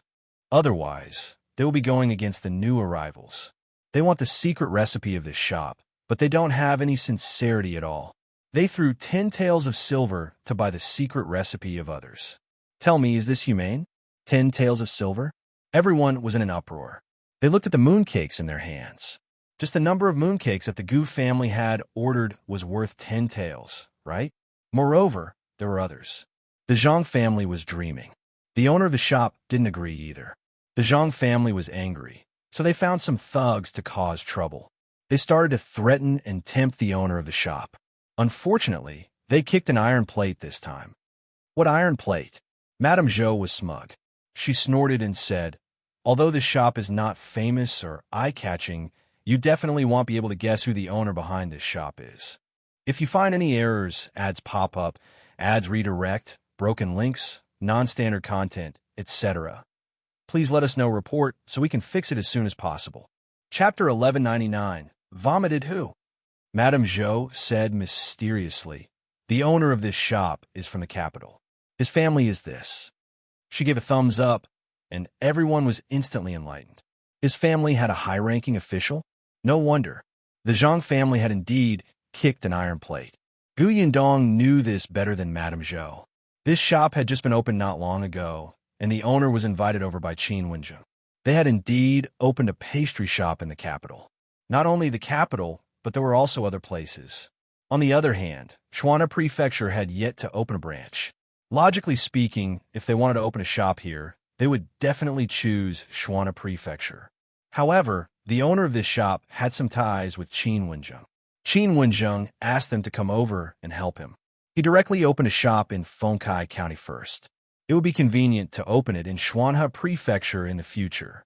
The other party's request was for Yundong to supply them with white sugar. It wasn't just the white sugar needed for the pastries in Fengkai County, but also white sugar from the other 3 branches in the capital.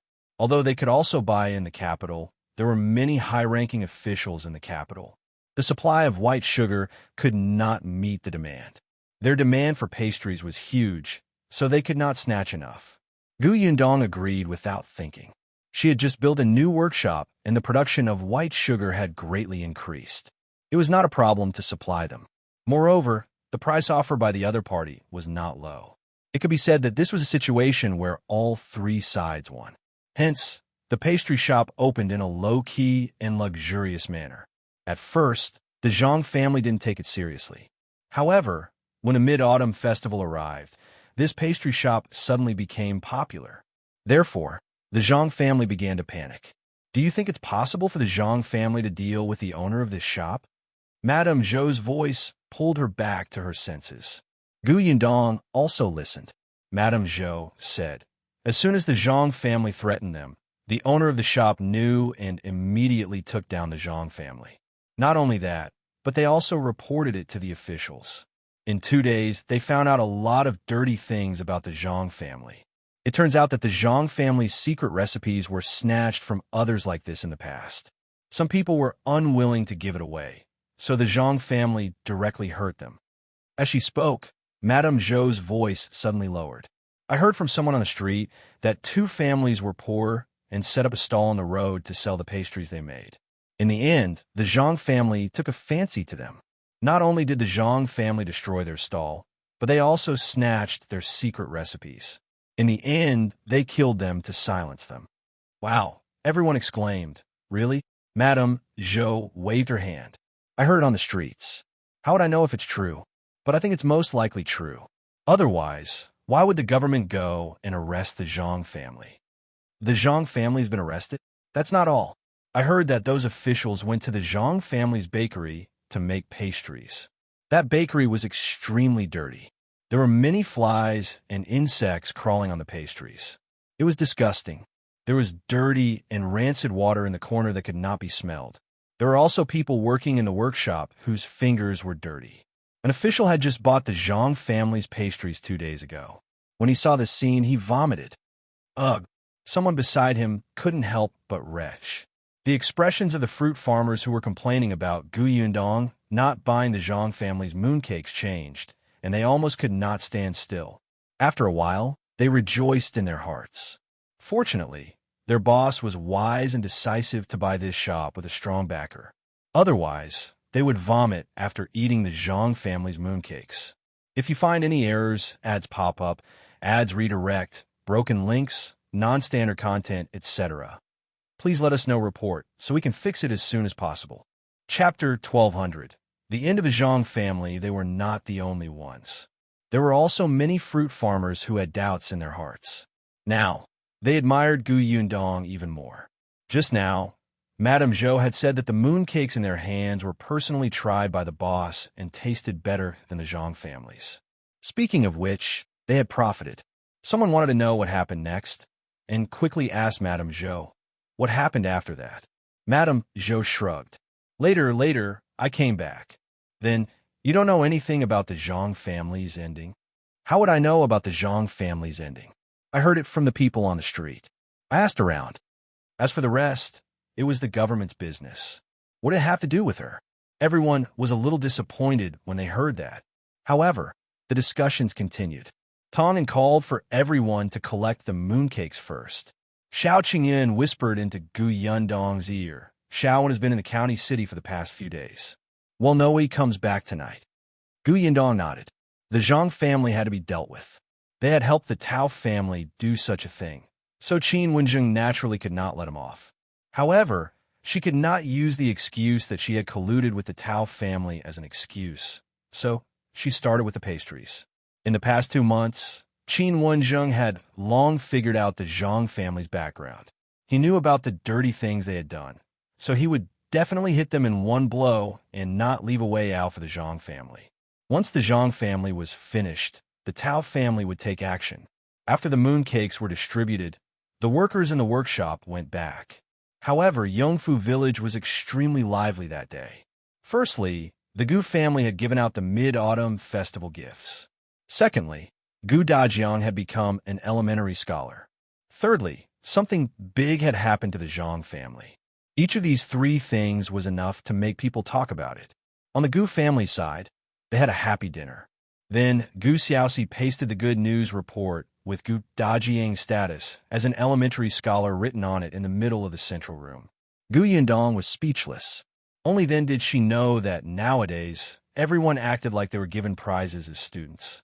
They would post the good news in the most conspicuous place in the hall. Firstly, it could bring honor to their ancestors, and secondly, it could be seen by visiting guests. It could be seen how much everyone valued the imperial examination. Gu Xiaoxi asked everyone if it was in the right position. The people below were all looking into it. It was Gu Yundong who said, "Uncle, this is the good news of the elementary scholar. If you want to paste it in the middle, where do you plan to paste the good news reports of the high scholar and honorable scholar in the future?" High scholar? Honorable scholar? Yes. His elder brother was very good at studying and definitely wouldn't just be an elementary scholar. He had to be more far-sighted. How could he be like a kid who had never seen the world? Gu Xiaoxi coughed lightly. Then how about this? Well, stick it to the left side. He gestured and asked Gu Yundong. This position is conspicuous enough. We've also made room for the good news reports to come. Gu Yundong nodded, and Gu Xiaoxi pasted it. Shao came back at this critical juncture. Gu Yundong was very concerned about the Zhang family's fate and immediately turned around to gather information. She did not even hear Gu Xiaoxi calling her from behind. Shao was already reporting to Shao Qingyuan. He stopped when he saw Gu Yundong coming over. How's the Zhang family? Shao said. The Zhang family disregarded human lives. The government found out that they killed 3 people for their own selfish gains. Moreover, in order to expand their business, they used improper methods to harm many poor commoners and legitimate businessmen. There was even a huge danger to the Zhang family's workshop that threatened the health of the entire county. Therefore, old Master Zhang and his son, who had human lives in their hands, were sentenced to be beheaded and their wives were to be exiled. What about Zhang Jiao and Lu Weiss marriage? If you find any errors, ads pop up, ads redirect, broken links, non-standard content, etc., please let us know report so we can fix it as soon as possible. Chapter 12:01. Madame Tan is pregnant? If the Zhang family was dealt with, it was very likely that Zhang Jiao would implicate the Lu family to prevent herself from being convicted. As expected, Shao said, Zhang Jiao said that she's the daughter-in-law of the Lu family and that she's not a member of the Zhang family. She doesn't admit to these crimes of the Zhang family. She wants the Lu family to save her and marry Lu Wei as soon as possible. Gu Yundong almost choked on her saliva. This shameless woman. But she didn't know that old Master Lu made a deal with old Master Zhang in advance. Shao said. Gu Yundong's interest was piqued. What deal? When the Zhang family was convicted, old Master Lu told old Master Zhang that as long as Zhang Jiao and Lu Weiss marriage was annulled, he would protect Zhang Hao's wife and the child in her stomach, allowing the Zhang family to leave behind a bloodline. Otherwise, Zhang Hao's wife would also be exiled. One could imagine what would happen on the way of exile. Old Master Zhang agreed. He did not expect his weak daughter-in-law, Madame Tan, to suddenly feel unwell when she was locked in a cell to wait for the verdict. A doctor came and diagnosed her with a pregnancy. This was a huge surprise to him. Therefore, be it old Master Zhang, Madame Zhang, or Zhang Hao, the 3 of them tried their best to protect the child in Madame Tan's belly. However, after the Zhang family's accident, the people who were on good terms with them in the past turned a blind eye to them. Old Master Zhang had no choice but to target the Tao family. However, although he was helping Master Tao, he did not know why Master Tao wanted so much food. He had no evidence. Moreover, Master Tao had sent someone to secretly tell them that as long as they did not speak nonsense, someone would take care of Madame Zhang and the others who had been exiled. Otherwise, not only would they die, but the rest of the Zhang family would also die. Old Master Zhang believed it, so he did not dare to reveal anything wrong with the Tao family. He knew very well that even if he did, he would not be able to bring down the Tao family. But now, he did not let the Tao family save the father and son. He only wanted to protect Madame Tan and the child in her belly. Perhaps it was feasible. Just as he was thinking this, Old Master Liu appeared. Old Master Liu's conditions were simple. After canceling Liu Wei and Zhang Jiao's engagement, he would buy a courtyard in the county city for Madame Tan to give birth. He would also find a doctor to nurse her body and let her give birth smoothly. Old Master Zhang thought for a moment and agreed. The Liu family had connections in the capital, so the possibility of rescuing Madame Tan was higher. In addition, with his understanding of the two old masters, Old Master Liu was even more trustworthy. He would definitely do what he said. It was just an annulment. Zhang Jiao was not her daughter anyway, so Madame Tan was naturally more important. Therefore, when Zhang Jiao said that she was engaged to Liu Wei, the three members of the Zhang family unanimously denied it, including Zhang Hao. Zhang Jiao was furious and said that she was not the Zhang family's daughter at all. Old Master Zhang immediately said bitterly that she had lost her mind. Zhang Jiao revealed her affair with Zhang Hao. Zhang Hao denied it, and Madame Zhang even slapped her a few times. Zhang Jiao accused the Zhang family crazily, but no one believed her words. They felt that her crazy words were ridiculous. They also did not believe that she was getting married to young Master Liu. Yundong did not expect this. Indeed, Old Master Liu did not let Zhang Jiao slander him. Nevertheless, is Madame Tan really pregnant? Shao smiled meaningfully. What do you think, miss? If you find any errors, ads pop up, ads redirect, broken links, non-standard content, etc., please let us know report so we can fix it as soon as possible. Chapter 12:02. The ending is perfect naturally, she was not pregnant. Madame Tan's hatred for the Zhang family did not decrease at all. Not long after she married into the Zhang family, she discovered the adultery between Zhang Hao and his sister. Her body became so weak that she could not get up from the bed. It was also Zhang Jiao who drugged her, almost causing her to die. However, the Zhang family turned a blind eye to Zhang Jiao's actions. Zhang Hao defended Zhang Jiao and scolded her for making a mountain out of molehill, causing no peace in the residence and ruining Zhang Jiao's reputation. Madame Zhang was also on her side. She kept saying that Zhang Jiao was young and insensible and did not know her limits. She would slowly teach her in the future. As her sister-in-law, Madame Tan should be magnanimous and not argue with her. Everyone was family. Although Old Master Zhang reprimanded Zhang Jiao for hitting her, that was all. Later, he found a good husband for her, Liu Wei, the young master of the Liu family. Why? Why should a family like the Liu family marry a vicious woman like Zhang Jiao? At that moment, Madame Tan knew that she had fallen into a fire pit by marrying into the Zhang family. She hated the Zhang family and wished that everyone in the Zhang family would not have a good ending. Therefore, when Old Master Liu was asking about the Zhang family, she secretly sent him news and told him all the dirty things about the Zhang family. Although she could not accuse Zhang Jiao on the spot as a witness, Old Master Liu knew the truth and would definitely not let Zhang Jiao enter the Liu family. Moreover, Old Master Liu was a grateful person. He knew that she had been sick in bed for a long time and helped her find a doctor from the prefectural city with good medical skills. Only then did Madame Tan know that the person who had been healing her was actually Zhang Jiao's subordinate. However, the others in the Zhang family also knew about this. They seemed to have tacitly agreed that Madame Tan should slowly die of illness. After all, she knew such an unbearable thing. Madame Tan's hatred and anger reached the peak. She wanted everyone in the Zhang family to die a horrible death. Madame Tan had contributed greatly to Wenzheng being able to find the evidence of the Zhang family's crimes so quickly. As Zhang Hao's wife, it was much easier for her to know some things. In that case, she would be the hero. Wenzheng had originally wanted to protect her. It was just perfect to use this matter to get the Zhang family to agree to annul Lu Wei and Zhang Jiao's marriage. The Zhang family would have to thank the Lu family for this. Wouldn't it be killing two birds with one stone? Madame Tan was not pregnant. She was just using this matter to get herself out of trouble. She asked Zhang Hao for a divorce letter. For the only bloodline of the Zhang family, Zhang Hao agreed to divorce her on the spot. As for how Madame Tan would live in the future, she had already made arrangements. She did not have to worry. Yundong nodded repeatedly. The ending is considered perfect. Shao was extremely excited. Wasn't that so? Master Qin was really a talent. By the way, Master Qin said that we have to deal with the Tao family next.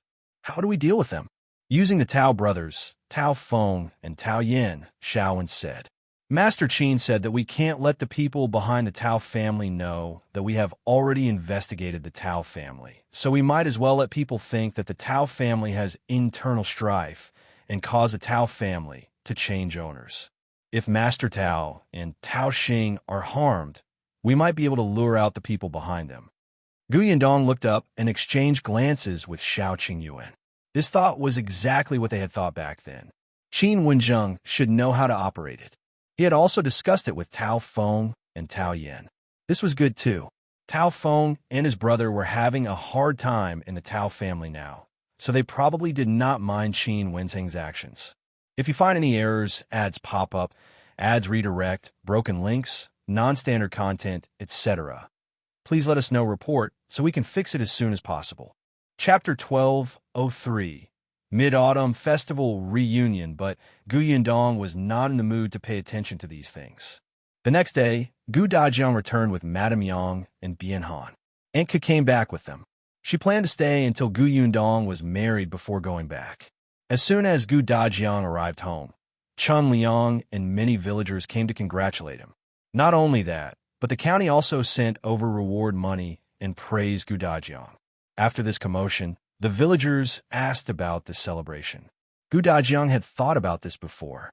At the end of the month, it will be Yundong and Qingyuan's wedding. I think we can just hold a banquet together.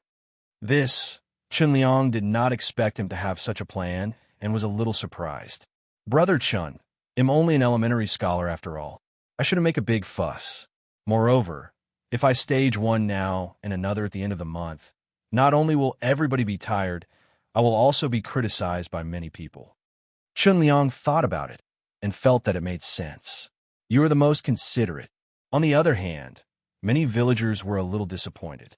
Sigh, I thought I could have 2 wedding banquets. Why is Gu Dajiang so petty? It was said that the son of family in town had also become an elementary scholar, and his ranking was not very high. His family even planned to hold a banquet for 3 days. Gu Dajiang was even a subsidized elementary scholar. Why was he so stingy? Still keeping a low profile? He had already passed the elementary scholar examination. Shouldn't he publicize it everywhere? What was there to hide? If it were them, they would have played gongs and drums and wished they could tell everyone.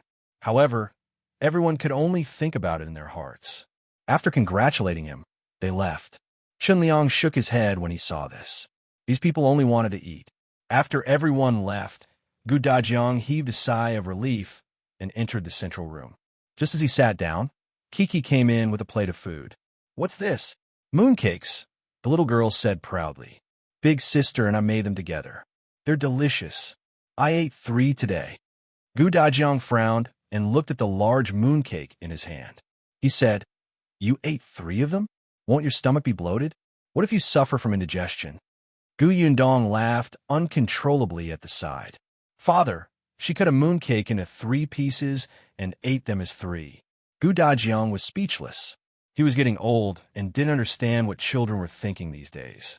On the other hand, Madame Yang hugged the little girl in surprise and said, Kiki is so awesome and smart. Then I'll cut it into 3 pieces too. This way, it's equivalent to me eating 3. The little girl held her face with her chubby hands and looked shy. Mother, Don't praise me like that. Although I know I'm very smart, you have to be more tactful next time. Oh, okay. Madame Yang immediately nodded. Kiki, everyone says you're so smart. Yundong was about to die of laughter from these two people. Mother, is this your way of being tactful? Gu Dajiang shook his head helplessly and looked at the mooncake in his hand.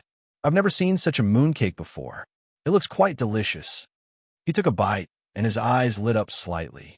It was indeed not bad. The day after Gu Dajiang returned was the Mid-Autumn Festival. It was rare for the Gu family to be reunited like this. Now, it could be considered a true reunion. Therefore, this Mid-Autumn Festival was especially precious and meaningful to the Gu family. If you find any errors, ads pop up, ads redirect, broken links, non-standard content, etc., please let us know report so we can fix it as soon as possible. Chapter 1204. Avoid meeting before marriage. Yundong had long prepared mooncakes, pomelo, oranges, glutinous rice round cakes, melons, fruits, hairy beans, wine, and other offerings for the moon.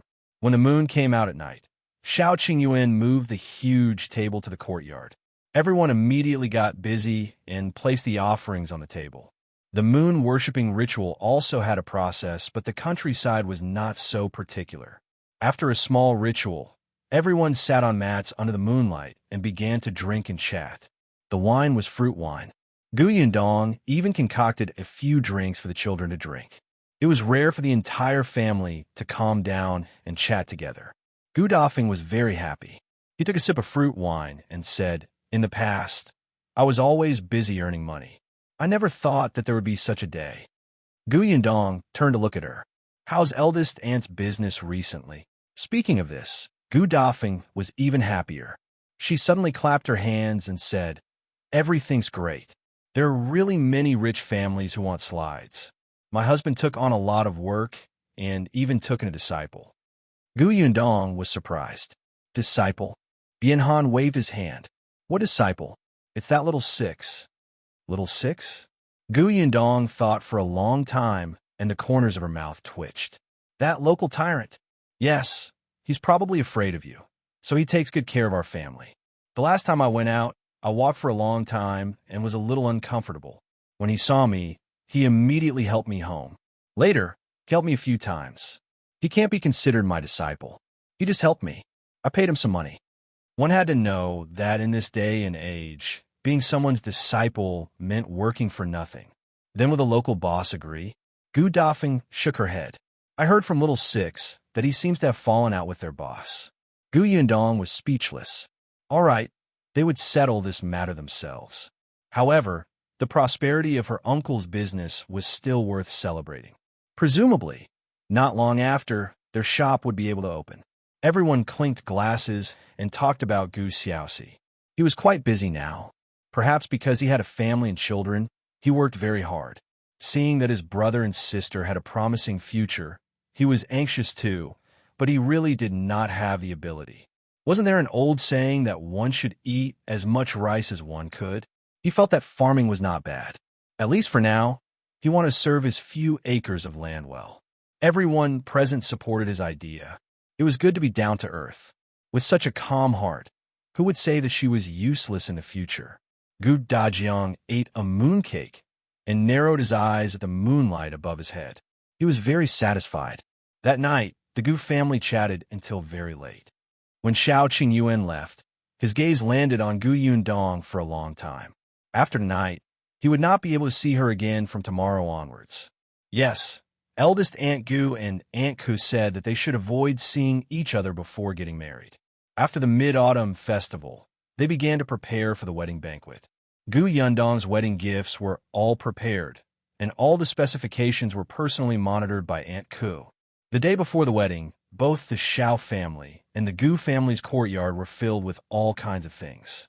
Even the tables and chairs had been borrowed and placed in the corner. The entire Yongfu village could feel the commotion. When Wenzheng arrived, he saw the busy Gu family and the villagers who had come to help. Gu Yundong did not expect Wenzheng to come at this time. What she also did not expect was that he had brought someone with him. If you find any errors, ads pop up, ads redirect, broken links, non-standard content, etc., Please let us know report so we can fix it as soon as possible. Chapter 12:05. The Tao family changed owner. Gu Yundong was stunned. She looked at Qin Wenzheng and then at the people behind him. The person behind Qin Wenzheng smiled at her and scratched his head. Gu Yundong was familiar with his expression.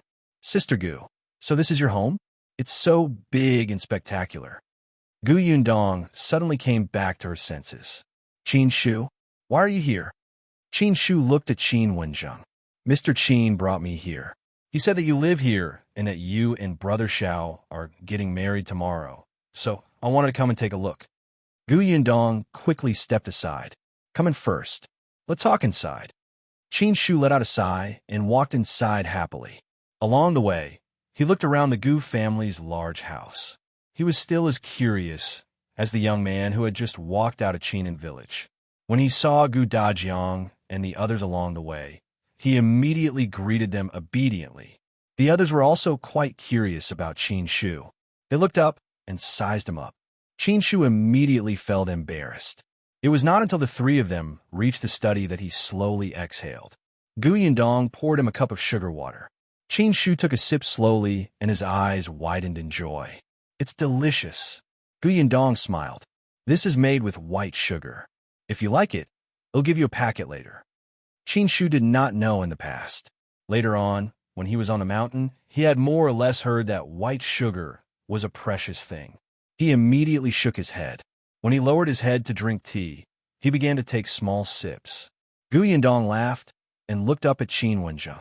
Isn't Qin Shu on the mountain? Why did you bring him here?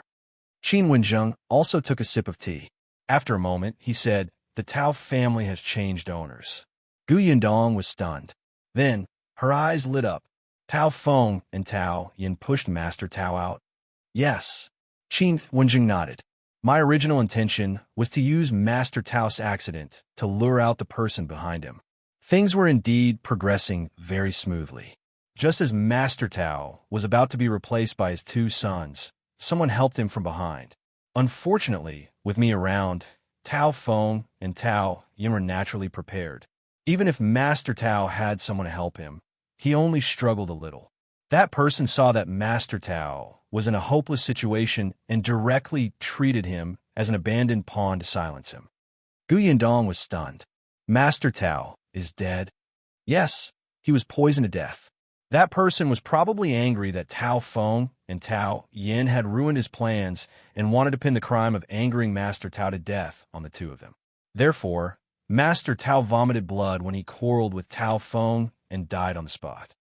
Fortunately, Tao Feng and Tao Yin were prepared. They immediately found a doctor to treat him and confirmed that Master Tao had been poisoned to death. But who was the murderer? It was still an unsolved case. It was just stored in the government's records. As for Tao Xing, he didn't have much of a future in the first place. He only did this because Master Tao doted on him. Now that Master Tao was dead, old Madame Tao was sick in bed from anger, and Madame Tao had been sent to prison because she had killed the late wife many years ago. Tao Xing did not even have the courage to avenge his parents in the face of the two brothers, who were united and aggressive. Tao Feng sent him straight to the villa and let him guard a small, dilapidated villa for the rest of his life. The Tao family's matter ended, and the mastermind who killed Master Tao fell into Qin Wenzheng's eyes. Qin Wenzheng chased the guy all the way into the mountain. If you find any errors, ads pop up, ads redirect, broken links, non-standard content, etc., please let us know report so we can fix it as soon as possible. Chapter 12:06. Qin Wenzheng is leaving. However, that person disappeared after entering the mountain. If not for Qin Shu's help, I'm afraid we would have returned empty-handed this time. As Qin Wenzheng spoke, he looked at Qin Shu, who was eating pastries curiously. The latter immediately retracted his hand, feeling extremely embarrassed. Gu Yundong quickly pushed the plate in front of him. Eat them. I specially brought them over for you to eat. If you refuse them, you won't be treating me as your sister. Qin Shu hurriedly grabbed two and stuffed them into his mouth. Qin Wenzheng laughed and continued. Qin Shu is familiar with the mountains. He also saw that person enter the mountains with his own eyes. There's a stronghold in the mountains. Qin Shu brought our people secretly into the stronghold and found a secret passage. Through that secret passage, we found a mine. Gu Yundong's eyes widened. A mine? It's not a very big mine, Wenzheng said. But that's an iron mine. Those people captured many people to mine for them. The iron ores from the mine are used to forge weapons. The village Qingshu is in only the outermost area. The food in the mine was transported through that village. If not for that secret passage, we wouldn't have been able to find that small mine. This was also the reason why Wenzheng didn't take action when he learned about this stronghold from Gu Yundong. Even if they had taken down this small village back then, it would have been useless. There were only about 10 families in the village, and, at most, they would have been accused of being bandits. However, in this way, they would never be able to find that small mine. At this point, Wenzheng couldn't help but heave a sigh of relief. I told you before that I was in Fengkai County to investigate something. Actually, it was for this mine. Back then, someone risked his life to escape from the small mine. Coincidentally, I met him. Unfortunately, that person died before he could say the exact location. He reported this matter to the current emperor, who was still the crown prince at that time. The emperor asked him to find out the location of the mine, so he stayed in Fengkai County as a teacher. Gu Yundong was enlightened. So that was the case. No wonder Wenzheng had asked Shao Qingyuan a few times about the Nine Tigers Mountain. No wonder Dai Wenhua had asked Shao Qingyuan to bring them deep into the Nine Tigers Mountain in the name of hunting. Unfortunately, the Nine Tigers Mountain was too big, and there were many dangerous beasts inside. It was too difficult to find such a hidden mine. Fortunately, there was a huge breakthrough. However, Wenzheng still sighed. Unfortunately, we found the mine, but we didn't find the person behind it. We only know that that person is in the capital.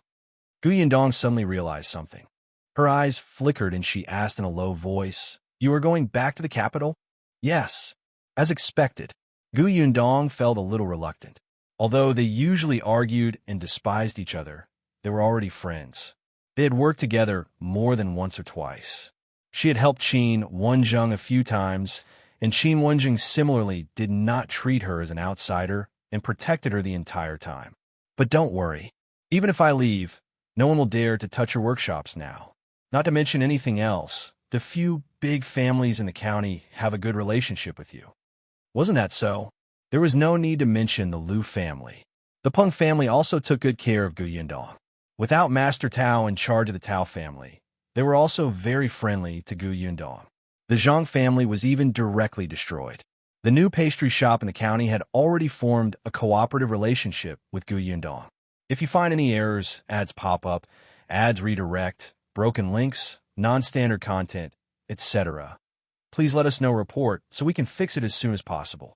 Chapter 12:07. Bring Qin Shu along. Speaking of which, Wenzheng had never seen a small workshop with such connections. Moreover, Gu Yundong and Shao Qingyuan were not easy to bully. Therefore, there was nothing to worry about when Wenzheng left this time. Gu Yundong sighed inwardly and asked in a low voice, "When are you leaving?" "I will leave after you get married. The emperor has already issued a decree to urge me to return to the capital. As for my students, they're still studying in the school for the time being. Mr. Fan is still around, but the school won't be open at the end of the year. I will arrange for other students to go to Dongi Academy. I've already spoken to the dean there. As for Yunshu and Yuenji, I still have to ask for your opinions." Yes, this was also a problem. Gu Yundong frowned. There's no hurry.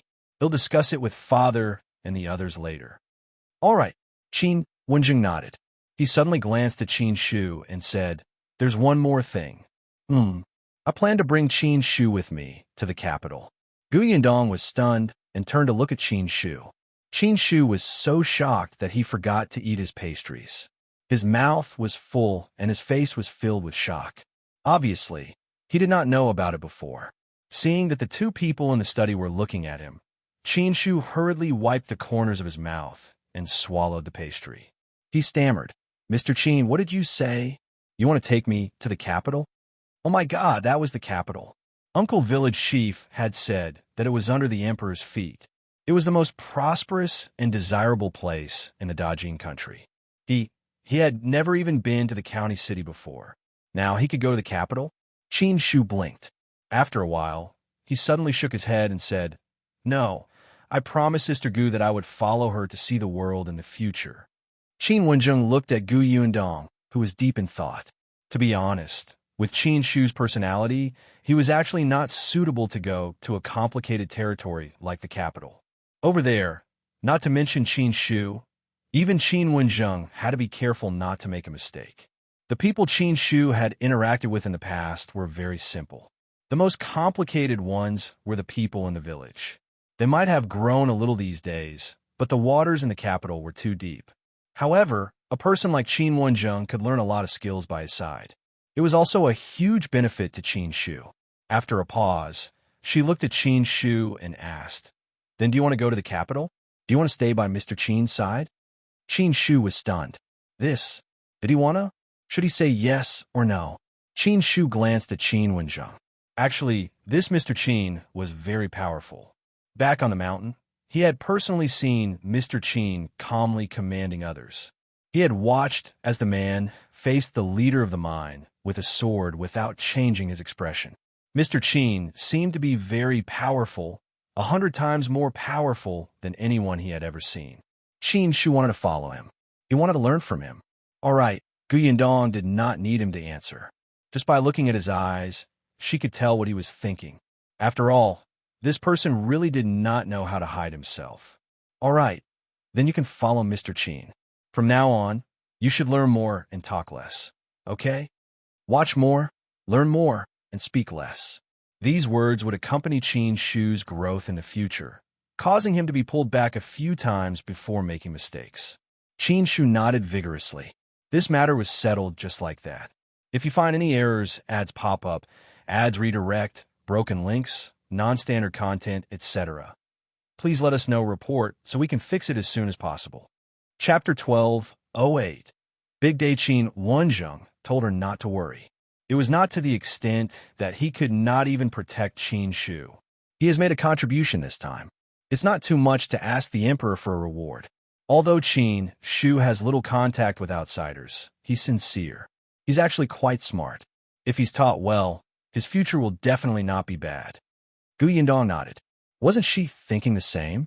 However, when he left home, he did not inform the chief of his village. Although I got someone to send a letter to Qingyuan village later, it's best for Qin Shu to go back and say goodbye before he goes to the capital, lest they worry. Upon hearing this, Qin Shu immediately stopped drinking tea. He lowered his head slightly and blamed himself. It's all my fault. Qin Wenzheng agreed. After we finish your wedding banquet tomorrow, let him go back. After the matter was settled, Gu Yundong still had things to do. As she spoke, the people outside had already called her several times. Gu Yundong opened the door of the study and got someone to arrange for Qin Shu to stay in the Gu residence for the day. Qin Wenzheng left first. Qin Shu was very happy to be able to stay in Yongfu village for a night. Seeing that the Gu family was busy, he immediately helped. In just one afternoon, he had actually found out a lot of things. Gu Yundong finally understood why Qin Wenzheng had brought Qin Shu along. This person was simply good at gathering information. But Gu Yundong did not have the time to pay attention to Qin Shu. The night before the wedding, Aunt Ku had chased her to bed early to sleep. The next morning, far before dawn, Aunt Ku dug her out again. She sat on the stool in a daze and let someone put makeup on her. Gu Yundong was completely awakened by the makeup artist's action of twisting her face. The pain was not just a little, it was simply unbearable. However, Aunt Ku and Eldest Aunt Gu were pressing on her shoulders, as if they were afraid that she would stand up and kick the makeup artist over. Just endure it. Every bride will have to go through this. Look, after your face is twisted, your appearance will immediately change. Your entire face will be smooth. Gu Yundong was about to cry. Is that so? She raised her hand to touch it, but Aunt Ku slapped her away. Gu Yundong was extremely aggrieved. Her face was full of collagen, and her skin was as smooth as a peeled egg. Why did she need to have her face twisted like this? It was strange. Back then, when Lil Aunt got married, she was also watching from the side. But she didn't see Andy in pain. Why was it so painful when it came to her? Fortunately, there was Madame Yang who doted on her. As she blew on her, She whispered, "Dong Dong, I wanted to save you, but there were too many of them. I couldn't beat them. They didn't even allow me to call your father. They're too evil." As she spoke, she got angry and glared at Eldest and Gu a few times. Gu Yundong laughed because of her. Ignoring the pain, she held Madame Yang's hand and said, "It's fine. Mother will blow on it for me. It doesn't hurt." Madame Yang laughed. As Gu Yundong watched, all her emotions turned into reluctance. At this moment, she had a feeling that she was really going to get married today. Looking at Madame Yang, who was still in a daze, Gu Yundong seemed to have returned to the time when she was escaping from the famine. Madame Yang carried her and walked forward step by step with difficulty. It seemed to be yesterday. "Dong Dong, what's wrong? Does it hurt?" Madame Yang suddenly hit the makeup artist's hand in a panic. "Don't do it anymore. My Dong Dong is hurting. She hurts too much. If you find any errors, ads pop up, ads redirect, broken links, non-standard content, etc., please let us know report so we can fix it as soon as possible." Chapter 12:09. Makeup gifts. Everyone in the room was shocked by Madame Yang. Eldest Aunt Gu was about to come forward when Gu Yundong hurriedly raised her hand to stop her. She hugged Madame Yang and patted her back gently. She said in a low voice, "Mother, it doesn't hurt. I'm fine. I'm not afraid." Madame Yang slowly calmed down, but she was still worried. She raised her hand and touched her face. The makeup artist was extremely anxious. Afraid that Madame Yang would roughen the bride's face again, she wanted to go forward and persuade her. Eldest Aunt Gu waved her hand. She could only sigh and step back. Gu Yundong comforted Madame Yang before holding her hand. She let her sit beside her and asked the makeup artist to put on her makeup again. Perhaps because their palms were connected, Madame Yang's heart also calmed down. She tilted her head and looked at her, saying, "Our Dong Dong is really good looking. She's better looking than anyone else. It's because Mother is good looking that she gave birth to such a beautiful daughter like me." Madame Yang smiled until her eyes narrowed. She turned to look at Eldest Aunt Gu and said smugly, "Dong Dong said that I'm good looking." Eldest Aunt Gu did not know whether to laugh or cry. Yes. Of course you look good." As she spoke, her heart ached when she looked at Madame Yang. She was originally a good sister-in-law, but because of those bastards from the Gu family, she became like this. Now that Yundong was married, as the biological mother, she was still muddle-headed and did not realize anything. In fact, she couldn't even send her daughter off to get married soberly. She couldn't talk to Yundong on the night before she got married like other mothers and tell her what to pay attention to when she got married, let alone prepare a dowry for her daughter personally. In the future, when her illness was cured, this matter would probably become her greatest regret. Eldest Aunt Gu thought about it and could not bear to stay any longer, so she left the room. However, after a while, she came in again with a smile on her face. "Guests are here. Old Master Liu's family is here." It was still early. Old Master Liu had a good relationship with Gu Yundong and came quite quickly. Gu Yundong looked up and saw Liu Yin enter happily. As soon as she entered, her eyes lit up. "Yundong is so beautiful today that I can't move my eyes." "Sister Liu, you're exaggerating." Gu Yundong let her sit. However, Liu Yin called for a maid behind her and handed over a box. "I'm not exaggerating. Everyone's eyes are bright. Here, this is a makeup gift for you. Keep it well." Gu Yundong was stunned. She opened the box and saw a whole set of makeups inside. Before she could say anything, the others in the room widened their eyes. At this moment, in addition to Eldest Aunt Gu and the others, there were also a few wives from the village. There were Dong Shilon and Madame Zhou, who were familiar with Gu Yundong, and there were also people who had come purely to see the bride and had yet to leave. Gu Yundong's room was huge. Even if these people entered, it would not be crowded. At this moment, when they saw the box of makeups, the few of them whispered and exclaimed, "The Liu family is really generous. A full set of makeups should cost at least 20 taels, right? 20 taels? I think it's at least 50 taels. The Liu family is indeed a rich family in our county. If you give me those makeups, they'll go crazy." Madame Zhou wiped her face. These ignorant people were saying this in front of Miss Liu. Wasn't it embarrassing? She frowned and pulled those women out. All right. You've seen the bride. There's so many people here. Don't stay here. Go outside and help. If you find any errors, ads pop up, ads redirect, broken links, non-standard content, etc., please let us know report so we can fix it as soon as possible. Chapter 12:10. Everyone is here after they left. Yundong shook her head and said to Lu Yin, "It's too expensive." Lu Yin sat beside her and said softly, "It's not expensive. If it weren't for the fact that he was afraid that you wouldn't accept it, my father would have prepared a few more sets. This is a token of our family's appreciation. It's to thank you for letting that silly brother of mine not be tricked by the Zhang family. No matter what, you have to accept it." Since she had said so, Yundong could not say anything else and nodded. Only then did Lu Yin smile. She knew about the Zhang family's matters. At this moment, she couldn't help but sigh that fools were blessed. Although her brother wasn't very promising, he had a good friend. She chatted with Yundong for a while before leaving. After a while, Yundong heard the Tao family's voice again.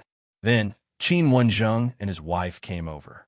Madame Gu also came to see her and gave her some makeup gifts. Unexpectedly, just as she left, Tong Shuitao came over to say that young master and young madam of the Peng family had arrived. Yundong was stunned. She had indeed sent an invitation to Peng Zhongfei when she got married. After all, they were friends. She had to give him an invitation. However, she felt that with Peng Zhongfei's attitude of avoiding her, he probably wouldn't come. He would most likely find an excuse to reject her. She did not expect him to really come. Not only did she come, but she also brought Madame Yao with her. Yundong's forehead twitched slightly. She did not like Madame Yao at all. Whenever she thought of her, she would think of Gu Xiener. However, thinking of the devil, Madame Yao came in after a while. At this moment, other than Madame Yang and the makeup artist, everyone else had gone out. Aunt Ku and Gu Dafeng went out to entertain the guests, while Madame Zhou and Dong Xiulan went to Shao Qingyuan's house to help. Shen Sitian went to chat with Madame Lu and Madame Gu. Therefore, after Madame Yao entered, the corners of her lips curled up slightly. Yundong narrowed her eyes. Oh, why did this woman look like she had ill intentions? Madame Yao also had a box in her hand, which was naturally not as big as the one Lu Yin had brought. She placed the box on the table and said with a smile, "Congratulations on Sister Yundong's wedding. This is my makeup gift. I hope you like it." The box was opened. Theirs was a pearl necklace. The pearls were quite big. Yundong smiled. "Thank you." Madame Yao did not leave. She sat opposite Yundong and looked up at the makeup artist behind her. "Can you excuse us for a while? I have some private words to say to Sister Yundong." The makeup artist was stunned. She had been invited over by the Gu family from the county city, so she naturally knew about Madame Yao. Hearing her request, the makeup artist could not help but look down at Yundong. Yundong nodded.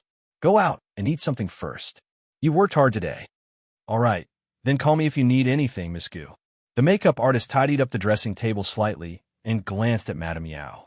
With a trace of suspicion in her heart, she walked out of the room. Madame Yao's maidservant stood guard at the door, as if this was their territory. Yundong found it funny. When she faced Madame Yao again, her eyes turned cold. "Young Madame Peng, what do you have to say to me?" Madame Yao glanced at Madame Yang. She knew that Madame Yang was not smart, so she did not care. In front of her, Madame Yao said bluntly, "Miss Gus' wedding today is supposed to be something to be happy about. I'm just a little curious. Why didn't Miss Gu invite your cousin over to the wedding banquet? If you find any errors, ads pop up, ads redirect, broken links, non-standard content, etc., please let us know report so we can fix it as soon as possible." Chapter 12:11. Yundong's threat. Madame Yao really hated Yundong. If not for her, Gu Xiener would not have become Peng Zhongfei's concubine.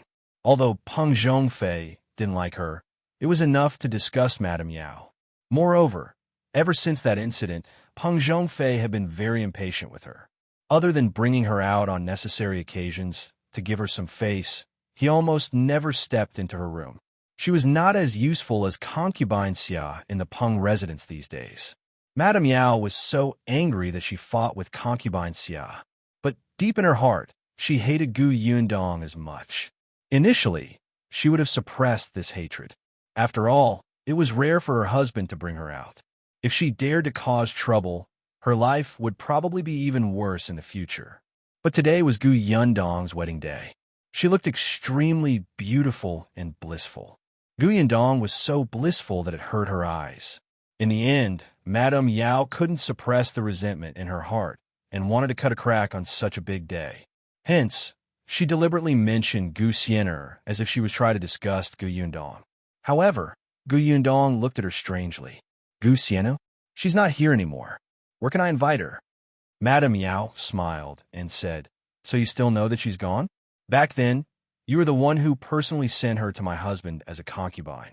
Her life was very difficult. As her sister, you never thought of visiting her when you were living well. Even when she left, you didn't send her off. Sigh. Gu Yundong raised his eyebrows. What are you trying to say? If you don't hurry up, someone will come in later.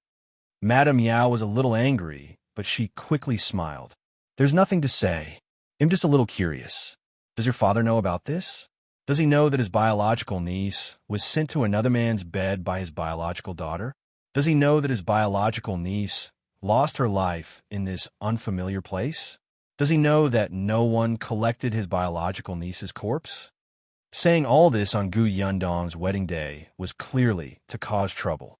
Seeing that she did not look good, Madame Yao immediately felt better. By the way, I heard that your father just became an elementary scholar. Do you think it will affect your father's career if news of this spreads? Madame Yang could not understand these words, but she could feel Madame Yao's malice. She immediately stepped up and stood in front of Gu Yundong. She frowned and said, What are you talking about? Our Dong Dong is very busy and doesn't have time to talk with you. If you're done, leave quickly. Otherwise, I won't be polite. Madame Yao glanced at her and sneered. She ignored her and only looked at Gu Yundong. Gu Yundong pulled Madame Yang to the side and sat her down. After comforting her, she looked at Madame Yao. What do you plan to do? What do you think?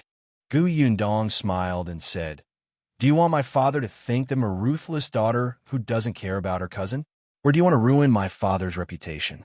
Madame Yao, you can try, but I promise that if you do this today, you will definitely be kicked out of the Peng family tomorrow and be abandoned. You will live a miserable life for the rest of your life. Madame Yao suddenly tightened her grip, wishing she could pounce on her and bite her. You make it sound like the Peng family will listen to you. Don't you think too highly of yourself? Even if my husband is on good terms with you, the old master and old madam of the Peng family won't allow him to divorce his wife and become enemies with my family. If you find any errors, ads pop up, ads redirect, broken links, non-standard content, etc., please let us know report so we can fix it as soon as possible. Chapter 12:12. The groom is here. As soon as Madame Yao finished speaking, Tong Shuitao's voice came from outside the door. Miss, the prefecture magistrate's wife, the prefecture magistrate's son, and Miss Niao are all here. Madame Yao froze. What did she just hear? The wife of the prefecture magistrate? The son of the prefecture magistrate? She looked at Gu Yundong in shock. Gu Yundong smiled and said, Did you hear that? Do you still think that the Peng family will not divorce you? Or do you think that your maternal family will dare to bring you back after you are divorced? Madame Yao suddenly stood up and looked at Gu Yundong in disbelief. That's impossible. Do you know the prefecture magistrate's wife? Why? She was just a little girl who had escaped from the famine. Even if she had some means and could earn some money, how could she know these influential people? Moreover, the prefecture magistrate's wife came to attend her wedding in person. Gu Yundong smiled. You have been in the residence for too long. She had been busy fighting with concubine Xia all day long and did not even know that the world outside had changed. How sad. Madame Yao did not believe it. She wanted to take a look personally. However, before she could turn around, Tong Shuitao had already led Madame Dai and Yeshuang in. When Madame Yao's maidservant saw them, she did not dare to stop them and shrank to the side. As soon as Madame Dai entered, she held Gu Yundong's hand affectionately and said, I'm late. It's all Wenhuo's fault. He stayed in the county yesterday. When he woke up in the morning, he insisted on going to the wonton shop in the east of the city to eat wontons. He said that he had eaten once last time and even wanted to drag us along. Yundong smiled and said, "It's not too late. It's not the auspicious time yet.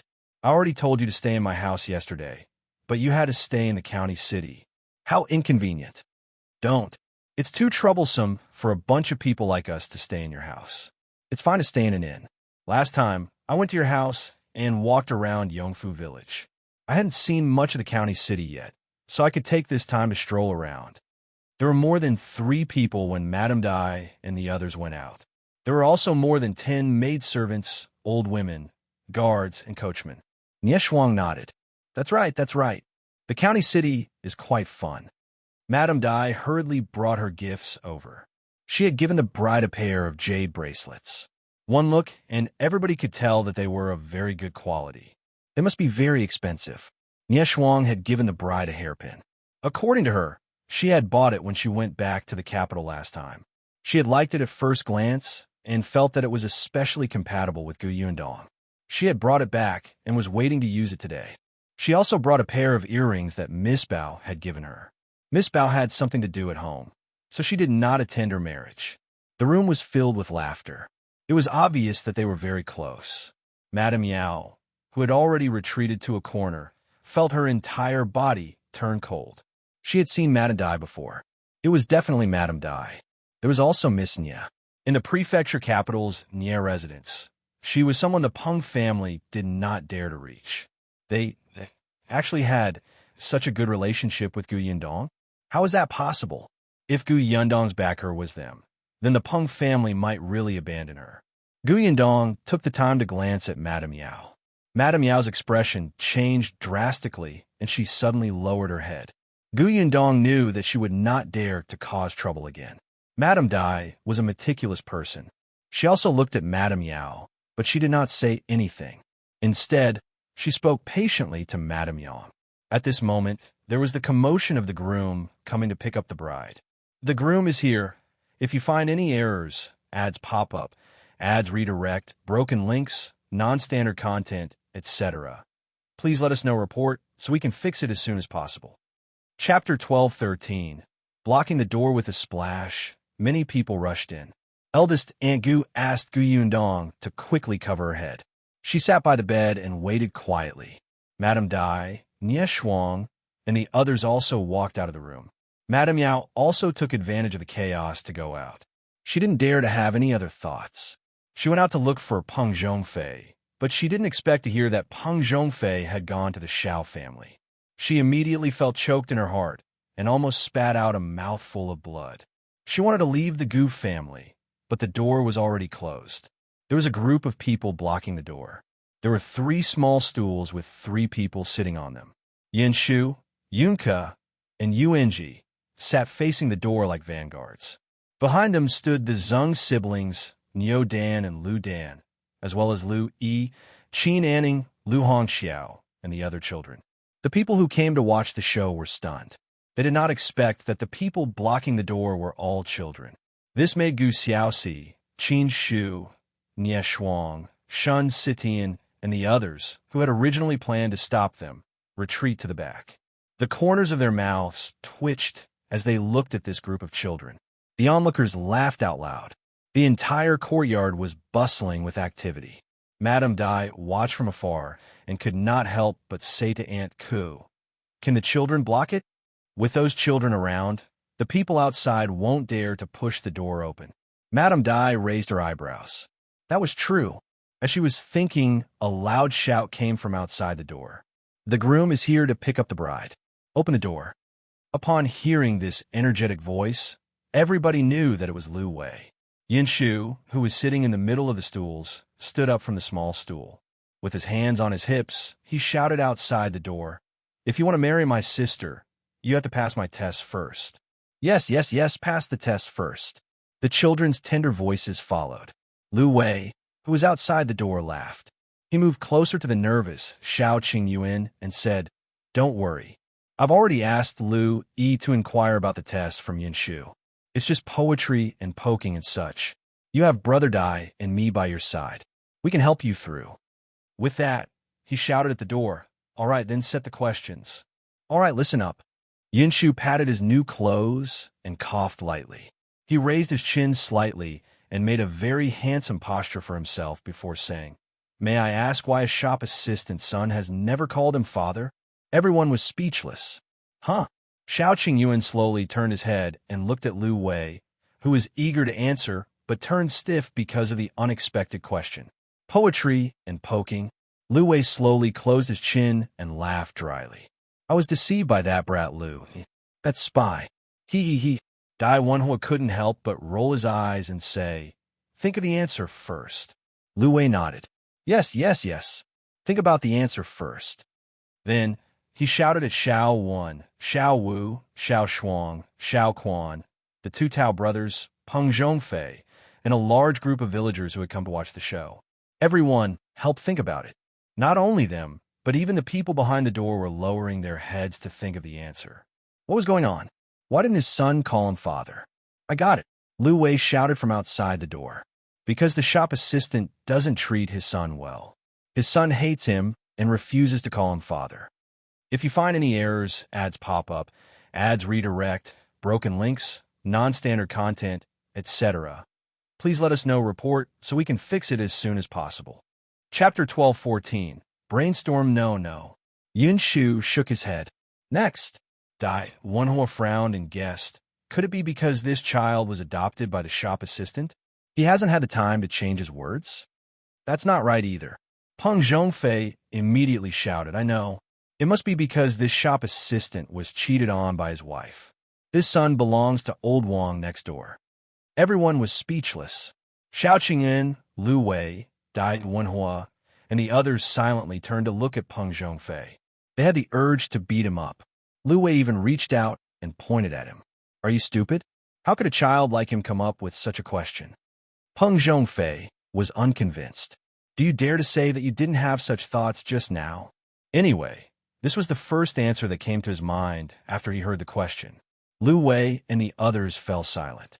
To be honest, they also felt that this was the standard answer. However, Yunshu snorted again. "That's not right." None of them were right. Everyone could only lower their heads and start thinking hard. Shao Qingyuan's fingers moved slightly, and he suddenly smiled. Lu Wei's eyes were sharp. He immediately asked, "Did you think of it?" "Yes." Shao Qingyuan nodded and took a step forward. He didn't have a loud voice like Lu Wei, but when he spoke, his voice was powerful. "Because the shop assistant is a female. Her son naturally can't call her father." Everyone was stunned for a moment before clapping. That's right. Why didn't they think of it? Wasn't there a few female workers in Gu Yundong's milk tea shop? Even Madame Dai and Nie Shuang had enlightened expressions. To think that they were the owners of the milk tea shop. They did not think of such a simple answer. Yunshu was slightly satisfied. "Yes, you got the first question right." The people outside the gate instantly became excited. Very good. The first battle had been won, and everything would definitely be smooth sailing in the future. Everyone was full of confidence as they waited for the second question. The second question was set by UNG. "May I ask, Dinyo looks ordinary and there's nothing special about him, but he wouldn't blink for hours. How does he do it?" Everyone was speechless. "Where did you guys find these strange questions? How are you going to answer them?" Lu Wei racked his brains for a moment and said, "I understand. Dinyo has an eye disease." "That's not right," Dai Wenhua said. "Dinyo is holding his eyelids with small wooden sticks." "That's not right either." Peng Zhongfei said. "Dinyo died with his eyes open." Everyone was speechless. "What did you say? Do you dare to say it again?" Lu Wei turned around and dragged Peng Zhongfei away. "This is a wedding, and you're talking about cheating and dying. You probably have a grudge against bride and bridegroom, right?" Peng Zhongfei felt wronged. "All of you are sanctimonious. Could it be that you don't think so? I don't believe it." After Lu Wei dealt with Peng Zhongfei, he returned very quickly. He looked at Shao Qingyuan and asked, "Have you thought of it?" Lu Wei felt that Gu Yundong must have come up with these strange questions. She was the only one who seemed abnormal. And Shao Qingyuan had been with Gu Yundong for so long. Surely he could understand her? As expected, Shao Qingyuan narrowed his eyes and relaxed. "Because Dinyo has his eyes closed." Shao Qingyuan referred to the previous question and felt that it couldn't be deduced with common sense. He quickly thought of it. As expected, Yuanzi's voice came from inside. Yes, you're right. The people outside the door instantly cheered. That's great. There was only one question left. If you find any errors, ads pop up, ads redirect, broken links, non-standard content, etc., please let us know report so we can fix it as soon as possible. Chapter 12:15. Something's not right. The last one was naturally from Kiki. The little girl stood up from the stool and put her hands behind her back like a little adult. She said in a childish voice, "May I ask why wooden fish can't be eaten?" What kind of question was that? Dai Wenhua frowned. Isn't wooden fish inedible to begin with? Lu Wei waved his hand. Don't be hasty. Their questions are all strange. There must be other meanings. Let's find the answer word by word. The others nodded and began to think hard. Yin Shu and Yuanji, who were behind the door, were also stunned for a moment. They looked at each other. Yin Shu said softly, "Why did Kiki tell them the answer? I think she got the question wrong. She should be asking them what fish they can't eat." The two of them, what should they do now? They looked at Kiki. She looked very confident and happy. After a while, she even skipped over to Yin Shu. "Second brother, I'm so happy. I can be a female teacher for once. Wasn't the question I asked just now especially good?" Yin Shu's face instantly turned serious. He patted the little girl's head and nodded firmly. Yes, Kiki is especially good. That question just now was very good. Yuanji also nodded. Look, there's no movement outside. Everyone is stumped by you. The little girl was even happier. She patted her small chest. That's right. Your questions are too simple. Sure enough, you still have to rely on me. The two brothers nodded vigorously. After the little girl turned her head, they whispered, What should we do? If cousin-in-law can't answer, my cousin won't be able to get married. It's fine. My brother-in-law will definitely think of a way. That being said, there was no sound coming from outside. They were very anxious. Lu Wei, who was at the door, was also anxious. He asked Shao Qingyuan in a low voice, Have you thought of it? Shao Qingyuan frowned. I don't think this question is right. Damn, none of the three questions they came up with were right? Shao Qingyuan still felt that something was wrong. It was getting late, and he really couldn't find the direction. After a pause, he could only carry out Plan B. He gave Dai Wenhua a look. The latter immediately walked to the side and looked at the high wall in front of him. Although the wall was quite high, it was not a problem for him. Therefore, he jumped up and stepped on the wall to climb up. On the other side of the door, Lu Wei also stuck out his, but instead through the gap in the door, Kiki, we really can't think of anything. How about this? How about we give you red packets? Kiki was about to shake her head. They had already figured out the answers to the questions, so they had to think of her questions. However, when the villagers in the courtyard heard about the red packet, they seemed to be on steroids and shouted, Hurry, hurry, hurry. If you can't figure out the answer, give us the red packets. Seeing that Kiki was unhappy, Yunshu quickly rushed forward and whispered to her, Your questions are too difficult. Let's let them compensate us with red packets. If it's too late, we'll miss the auspicious time. The little girl pouted and hesitated for a long time before nodding. All right, Lu Wei immediately became happy. He reached out and took red packets from the cloth bag he carried with him and stuffed them through the gap of the door one by one. A group of children ran to the door and snatched them. Even some thick-skinned adults squeezed over and instantly pushed the children to the side. If you find any errors, ads pop up, ads redirect, broken links, non-standard content, etc., please let us know report so we can fix it as soon as possible. Chapter 12:16. Yundong, are you willing to marry me? When Shao Qingyuan heard the commotion, he frowned and looked up at the wall. Dai Wenhua also had a cloth bag hanging from his waist. He grabbed a handful of red packets from it and scattered them in the courtyard. Let's grab the red packets here. As soon as he finished speaking, everyone saw the rain of red packets falling.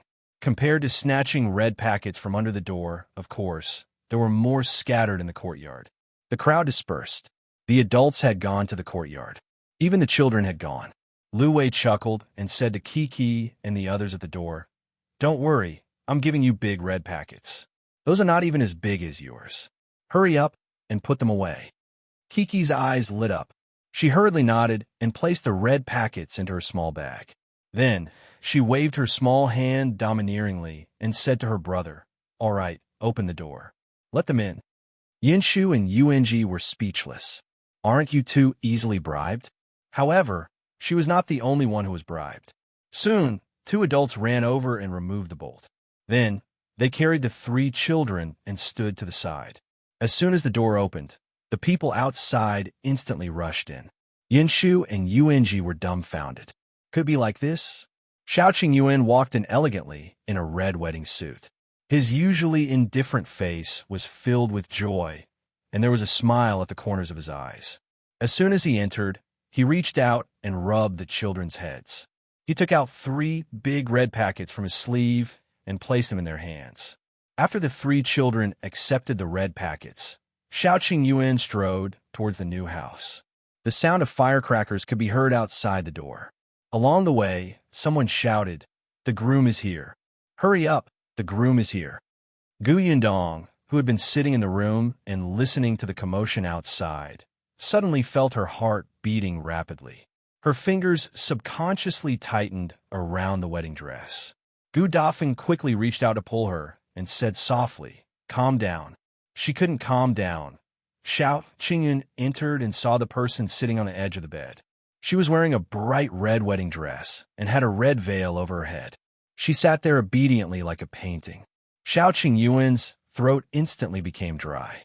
He swallowed hard before slowly taking a step forward. Many people in the room were talking. There were Madame Yang's eldest Aunt Gus, the bridesmaids, and others who followed in and asked for red packets. Shao Qingyuan did not seem to hear these voices. He walked towards Yundong step by step. When he reached the front, he suddenly squatted down. The room instantly fell silent as everyone turned to look at them. After a while, Shao Qingyuan asked in a low voice, "Yundong, I'm here to marry you today because I love you. In the future, I'll definitely treat you wholeheartedly and have no second thoughts. You'll be the only one in my life. No matter what happens in the future, I'll share blessings and difficulties with you. I won't leave you. From now on, you'll be in charge of the family. You'll control the family assets. When we have children, we'll educate them together. In that case, are you willing to marry me?" Everyone looked at him in shock. This matter was already set in stone, but Shao Qingyuan still made such an oath. Everyone present was shocked. Gu Yundong did not expect him to say such words. Her eyes turned hot. After a while, she nodded slowly. Shao Qingyuan's nervousness was instantly appeased. The smile on his face widened before he stood up. "If you find any errors, ads pop up, ads redirect, broken links, non-standard content, etc., please let us know report so we can fix it as soon as possible." Chapter 12:17. Entering the bridal chamber, Gu Yundong was helped up by the bridesmaid and Tong Shuitao and left the house. When the group arrived at the central room, Gu Dajiang and Madame Yang were already sitting in the middle. Gu Yundong couldn't see their expressions, but she knew that Gu Dajiang must be filled with reluctance. "Yundong." Gu Dajiang stood up and walked in front of her. He looked at his daughter and instantly choked. In the end, he still couldn't bear to part with her. Even though the place she was going to was just next door, it was still different. Gu Dafeng patted him. Gu Dajiang took a deep breath and gritted his teeth. "From now on, you're the daughter-in-law of the Shao family. You're Qingyuan's wife. If you suffer, come back. He'll stand up for you." Gu Dafeng tugged at him. "What are you talking about?" Gu Dajiang paused and took another breath before continuing. "Qingyuan is a good person. He's quite good. He's good at both liberal and martial arts, and is decisive in his actions. Father hopes that the two of you will be harmonious in the future. You will love and respect each other.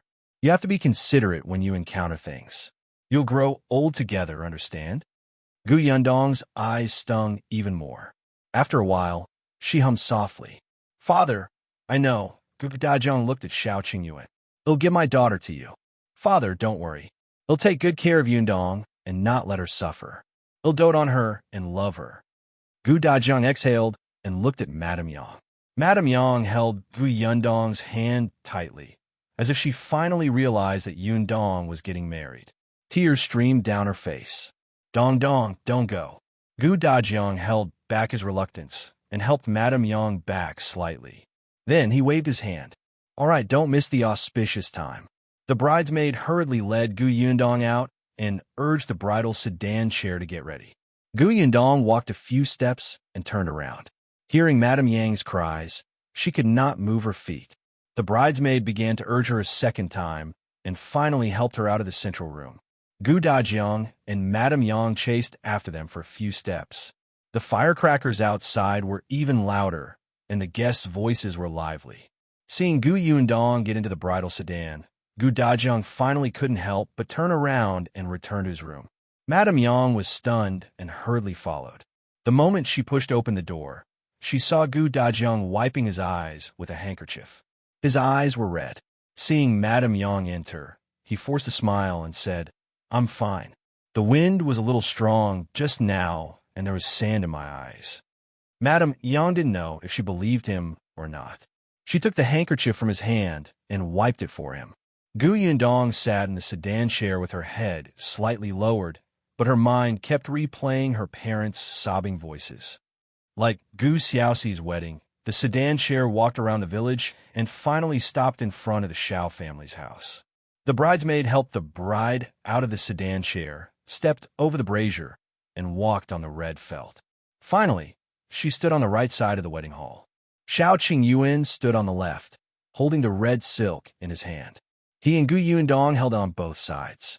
When no one was paying attention, Shao Qingyuan gently squeezed Gu Yundong's hand. Gu Yundong wanted to glare at him, but there was a red veil in front of her face. Suddenly, she heard the host's voice. One bow to heaven and earth. The bridesmaid supported her and guided her to turn around. Second bow to the parents. Shao Qingyuan's parents weren't around either, so they continued to bow outside. Third bow to each other. Send them to the bridal chamber. As soon as the host finished speaking, Shao Qingyuan couldn't stop smiling. His palms that were holding the red silk were covered in sweat. If you find any errors, ads pop up, ads redirect, broken links, non-standard content, etc., please let us know. Report so we can fix it as soon as possible. Chapter 12:18. Consummation wine. After entering the new room, Gu Yundong was led to the wedding bed. She heard the shouts of the crowd. The veil is to be removed. The groom quickly removed the veil. A scale was immediately stuffed into Shao Qingyuan's hand. He grabbed the scale and was extremely nervous. The bridesmaid's congratulations and urging sounded in his ears. Someone pushed him. Shao Qingyuan suddenly took a step forward and stood in front of Gu Yundong. He slowly took a deep breath and placed the scale under her veil. After a while, he gently pulled it away. Gu Yundong looked up. At that moment, Shao Qingyuan felt that his breathing had stopped. Someone beside him exclaimed, "Wow, the bride is so beautiful." Yes, she was so beautiful. Shao Qingyuan had never seen such a beautiful Gu Yundong. He felt that his throat was extremely dry and itchy. When the people standing in the room saw this, they could not help but cover their mouths and laugh. The bridesmaid even pulled him and asked him to sit with Gu Yundong. Shao Qingyuan looked at her intently until there was a glass of wine in his hand. Gu Yundong laughed. Why did he become so silly? "This is consummation wine," the bridesmaid said with a smile. "Drink this consummation wine and wish the bride and groom a long and happy marriage." Shao Qingyuan suddenly came back to his senses and looked at the wine in his glass. The corners of his lips curled up. Gu Yundong's arm circled around his. The two of them looked up and finished the wine in their glasses. "All right, may the bride and groom live happily ever after. Unity of heart and a life of harmony." The blessings came one after another. There were so many people in the room that it was impossible to tell who had said it. Dai Wenhuo was smart. The cloth bag hanging on his waist was still there. He would give a red packet to anyone who said anything. For a moment, the atmosphere in the room became even more enthusiastic. Shao Qingyuan secretly heaved a sigh of relief. Just as he was about to say a few words to Gu Yundong, he did not expect Lu Wei to suddenly pull him up. All right.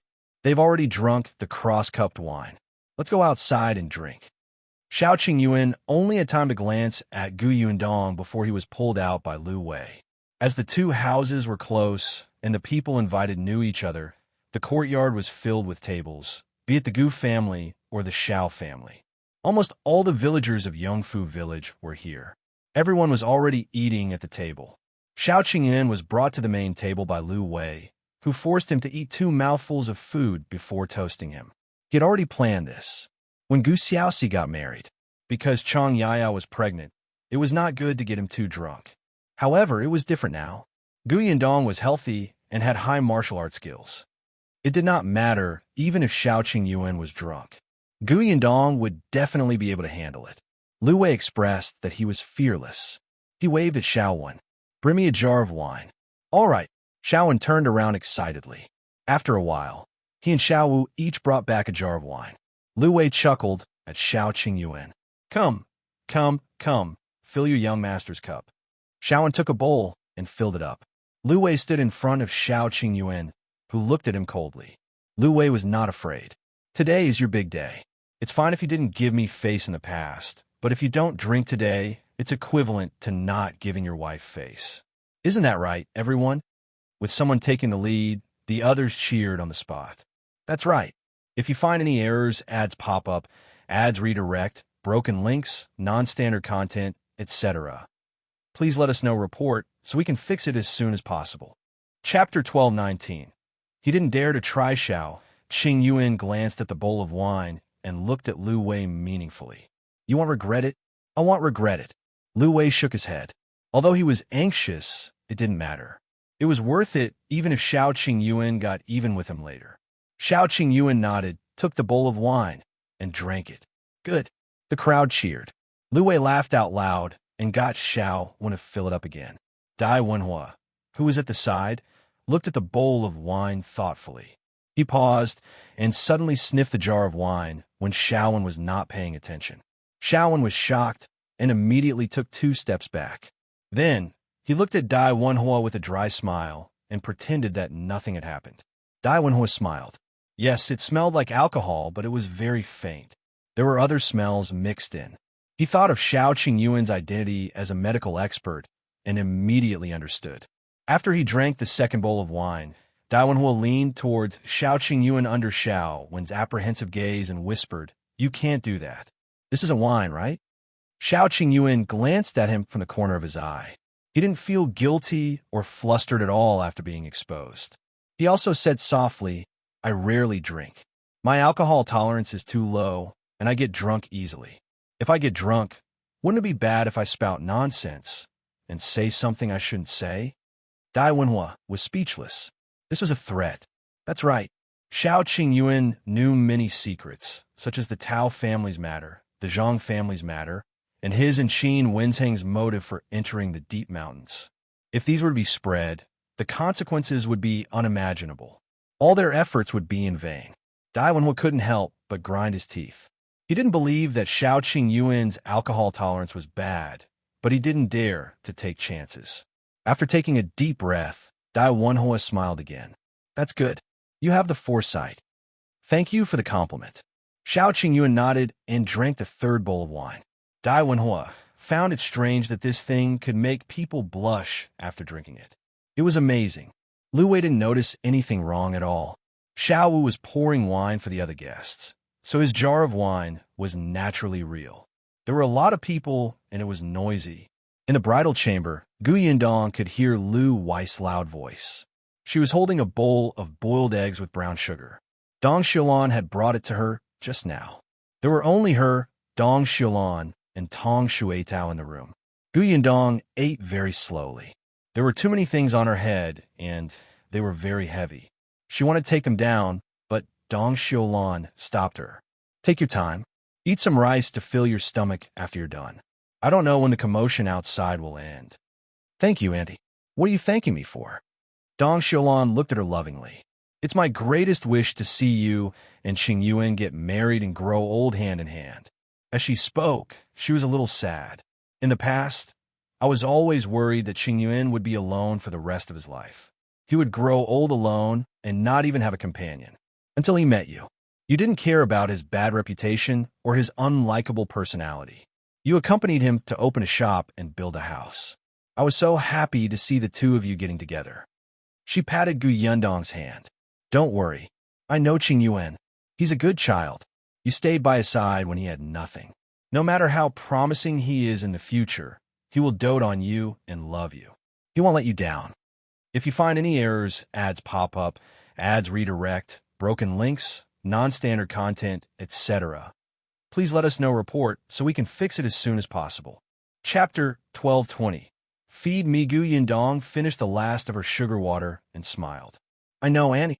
It's precisely because he's very, very good that I agreed to marry him. Yes, Shao Qingyuan was very, very good. He had given her everything. He could put his life in her hands.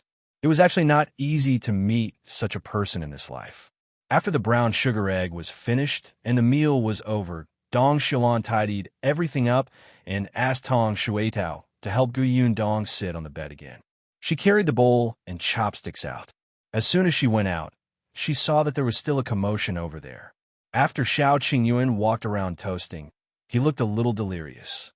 Lu Wei went to help him up, and Shao Qingyuan almost pressed him to the ground. The group of people hurriedly helped him up. Seeing this, Dong Xilan hurriedly squeezed over. All right. Don't you see how drunk he is? Enough. Today is a big day. Are you really not going to let him consummate his wedding? That was what Lu Wei thought. Just as he was about to retort, he suddenly heard Shao Quan say softly from behind, Young Master Lu, the medical book says that if people drink too much, they will be poisoned. Lu Wei was shocked. Are you serious? Yes. Shao Quan nodded seriously and sincerely. If our young master is poisoned, then Gu Yundong's furious face flashed across Lu Wei's mind. He shuddered violently and hurriedly said, Yes. After all, it's your wedding night.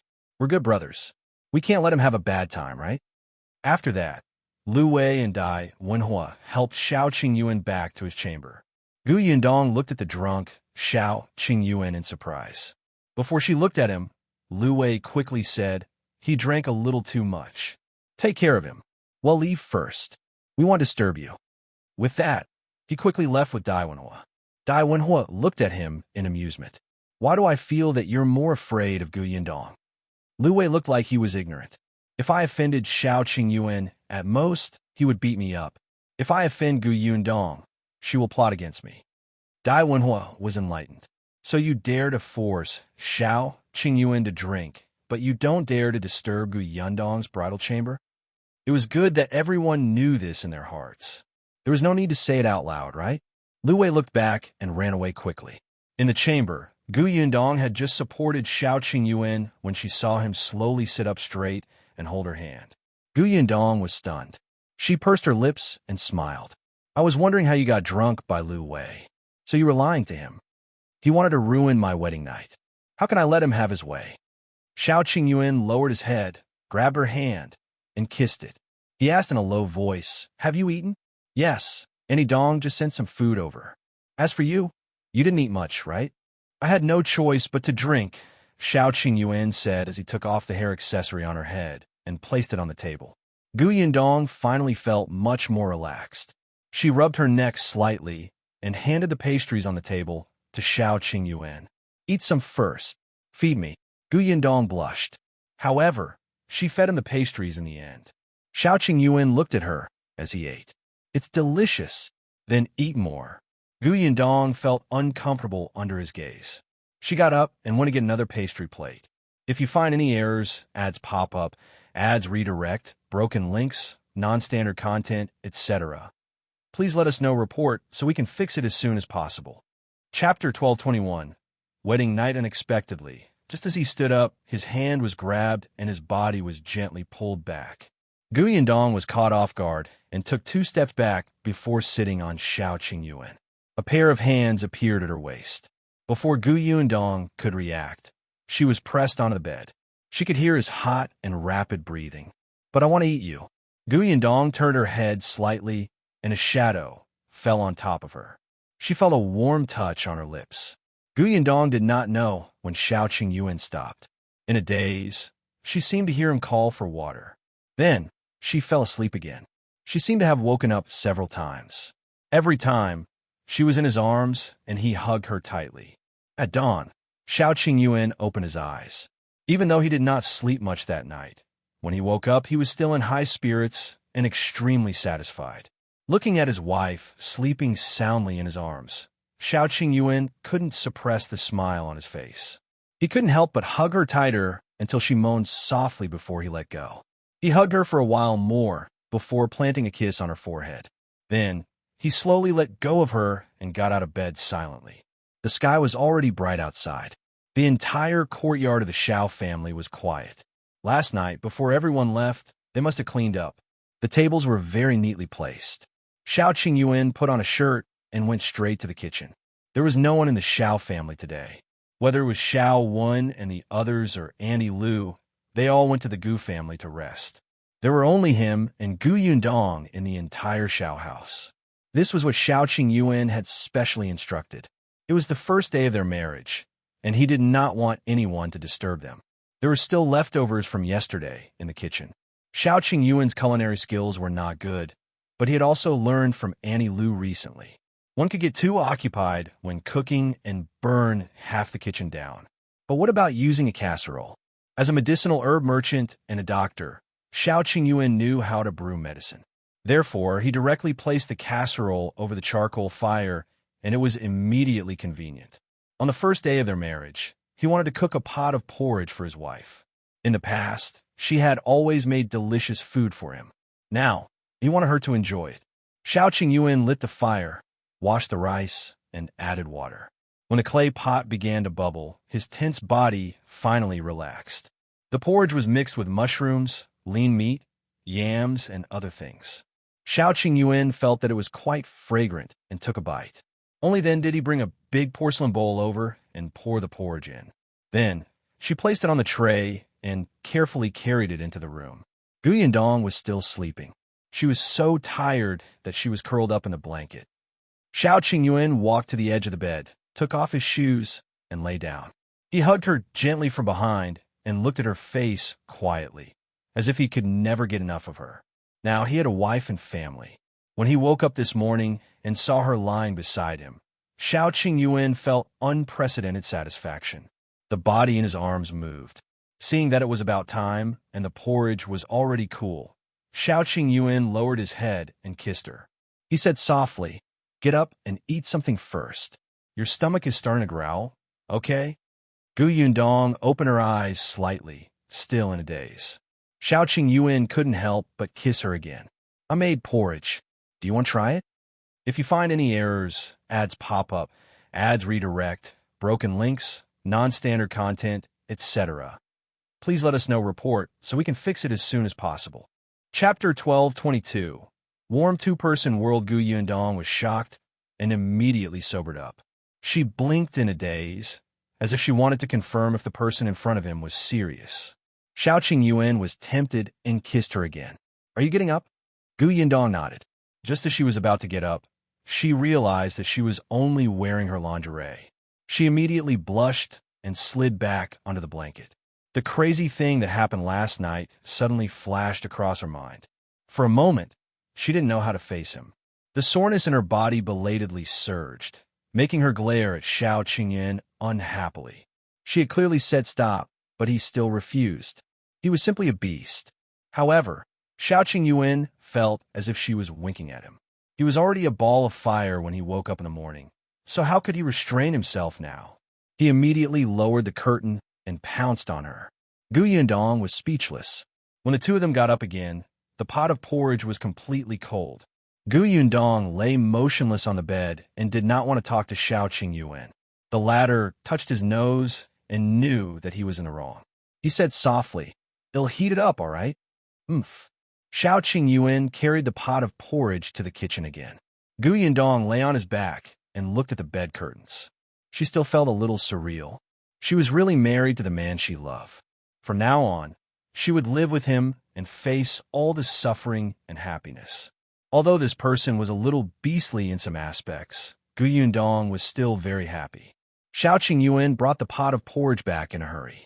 After it was heated up, it was unknown if it was because his skills were not good, but the porridge was a little burnt. Shao Qingyuan frowned and sighed. "Forget it. He'll go find Annie Lu." He was about to leave when Gu Yundong quickly stopped him. No need. It smells good. Give me a bowl. Shao Qingyuan looked conflicted. It smelled burnt. How was it good? However, he still obediently scooped a bowlful and placed it in front of her. Gu Yundong sat in front of the table. Her hands were still weak.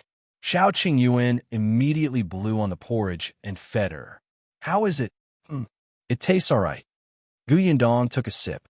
It was actually quite delicious. Although it smelled burnt, as long as the bottom layer was not eaten, the other parts were quite fragrant. Shao Qingyuan heaved a sigh of relief. He sat closer to her and fed her bit by bit with a spoon. There were only the two of them in the entire Shao family. Everything was very quiet and carefree. After lunch, it was already past noon. The two of them leaned against each other under the grape trellis and read for a while. Shao Qingyuan was holding a medical book, while Gu Yundong was holding a storybook. Occasionally, the voices of the villagers could be heard from next door. Now, the area beside the Shao family was no longer empty. On the right was the Zhang family, and on the left was a family who had built a house not long ago. At this moment, the woman in this family was scolding her son, who was playing everywhere. Gu Yundong found it interesting and could not help but narrow her eyes. Shao Qingyuan lowered his eyes and kissed the corner of her mouth. The two of them wandered for the entire afternoon. At night, Gu Yundong cooked noodles. Shao Qingyuan was especially satisfied. At night, he was full of energy and wanted to pull Gu Yundong along. However, on account of her first taste of human affairs and the fact that she was returning home tomorrow, he decided to rest early. The next morning, Gu Yundong was indeed much more energetic. If you find any errors, ads pop up, ads redirect, broken links, non-standard content, etc., please let us know report so we can fix it as soon as possible. Chapter 1223. We're going to the capital. The Shao family and the Gu family were only a few steps apart, so after the two of them got up and tidied up, they knocked on the Gu family's door not long after. Gu Dajiang and Madame Yang had been waiting for a long time. When they saw Gu Yundong, their eyes couldn't help but sting. Although she had only been married for a day, it was still very uncomfortable to suddenly have one less person in the family. The children, in particular, pulled her along and started chatting. Gu Yundong was dragged away by her younger siblings while Shao Qingyuan chatted with his father-in-law and the rest. The atmosphere was rather harmonious. Madame Dai, Nie Shuang, and the others had left Fengkai County a day earlier. Lu Wei and the others had also returned to the county. The rest were all family. During lunch, Qin Shu came over. He had gone to the county city to buy things yesterday. Previously, he had been a spy for Qin Wenzheng and had received some rewards. He had money in his hands. He had to make a trip back to Qin'an village after buying the gifts. He would leave today. When passing by Yongfu village, he came to Gu Yundong and Shao Qingyuan to bid farewell. Qin Shu was very reluctant. I'm going to the capital after I'm done with the village chief and the others. For now on, it'll work for Mr. Qin. I don't know when I'll see you guys again. Gu Yundong smiled. We should be able to meet soon. Qin Shu did not understand. Gu Yundong said, we'll be going to the capital in a few days. Really? Qin Shu was elated. Gu Yundong nodded, but the others looked reluctant. They had already told everyone about their decision to go to the capital. Everyone knew that he was going to the capital to find Shao Qingyuan's biological parents. This was something that had to be done, so no one stopped them. However, everybody did not know when they would return. Qin Shu received the news he wanted and left happily. There was a carriage waiting at the entrance of the village. The coachman was Qin Wenzheng's man, who specially sent him back. After Gu Yundong sent him off, she returned to prepare for her trip to the capital. The main reason was that there were many things to do at home, especially in the industry. For this reason, Gu Yundong specially called the few people in charge for a meeting. The location was Shao Qingyuan's house. The workshop was now on the right track, and Gu Yundong had given Tong and full authority. In addition to him, there were 4 other junior managers. One of them was Zhang Hu. From white sugar to canned fruits to sweets, they each had their own areas of responsibility. Everything was in order. Then, there was the orchard. Zhao Zhu and his son, Gaosheng, were in charge of the orchard. Gaosheng's original name was Zhao and the father and son were now taking care of the orchard. Now that the orchard was huge, Zhou had already given Zhao a portion of his power. His son slowly learned how to manage it. Immediately after that was the county shop, which was managed by Qingyuan. Finally, there were the people in charge of acquisition and delivery, Big Qian, Bao, and Tong Ping. The 11 of them sat in the study, feeling a little excited and nervous. They had never experienced such a scene before. Everyone was gathered together for a meeting. Yundong sat in front of the desk and told them about her trip to the capital. Everyone below was stunned. Boss is going to the capital? How long will you be gone for? Yundong naturally would not say that she was going to look for Shao Qingyuan's parents. I'm not sure how long I'll be gone. Previously, the eldest daughter of the Nye family bought a shop in the capital and planned to bring the milk tea to the capital. I want to take a look and open the shop. Besides, I also want to see the environment in the capital. Perhaps I can open a Gus in the capital. If you find any errors, ads pop up, ads redirect, broken links, non-standard content, etc., please let us know report so we can fix it as soon as possible. Chapter 12:24. Meeting opening Gus in the capital? Everyone was overjoyed. Excitement flashed across their faces. Our Gus is arriving in the capital so quickly. That's great. It's the capital. By then, Gus' reputation will become more and more famous. Boss, what can we do for you? That's right. Boss, are we going to the capital too? Yundong waved her hand to calm them down. We're still preparing for the opening of the shop in the capital. How can it be so easy to open a shop? However, the matters in the county can't be relaxed just because I'm not around. That's why I summoned you here today to discuss your mission after I go to the capital. Everyone fell silent and immediately sat up straight. Yundong looked at Tong and I'll leave the workshop to you. If there's anything you can't resolve, you can look for the village chief. In Yongfu village, Uncle Chen's words carry a lot of weight. If you really can't resolve the problem, get someone to send a letter to my father. He will have a way. Tong nodded solemnly. Yes, Mississippi, he said in an exceptionally serious tone. Tong will definitely not let Miss down. Yundong then said to the 4 junior managers, each of you is responsible for a job, so you have a huge responsibility.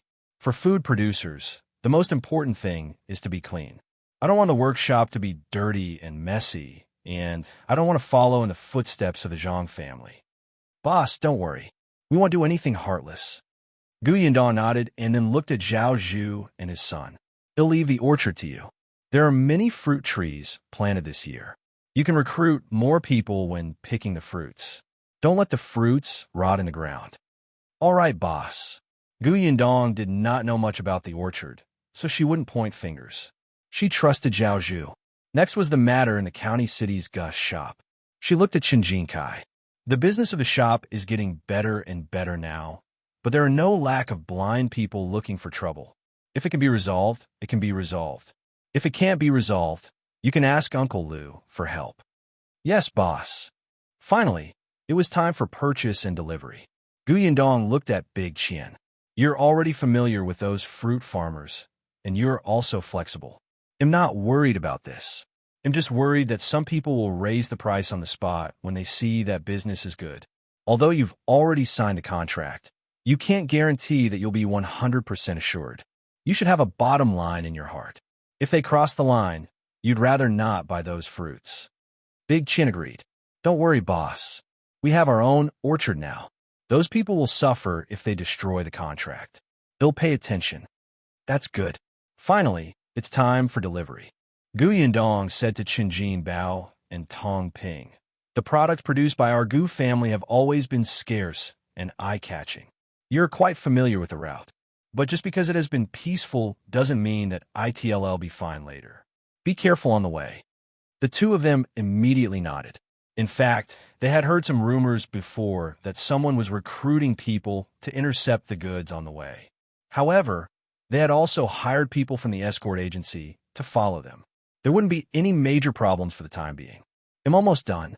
You're all working for the Gu family. Even though everyone is in charge of different areas, no matter what, a problem on one side will affect other aspects. I hope you can help each other and work together to solve the problem. Yes, boss. Gu Yundong heaved a sigh of relief and left after giving some more instructions. If you find any errors, ads pop up, ads redirect, broken links, non-standard content, etc., please let us know report so we can fix it as soon as possible.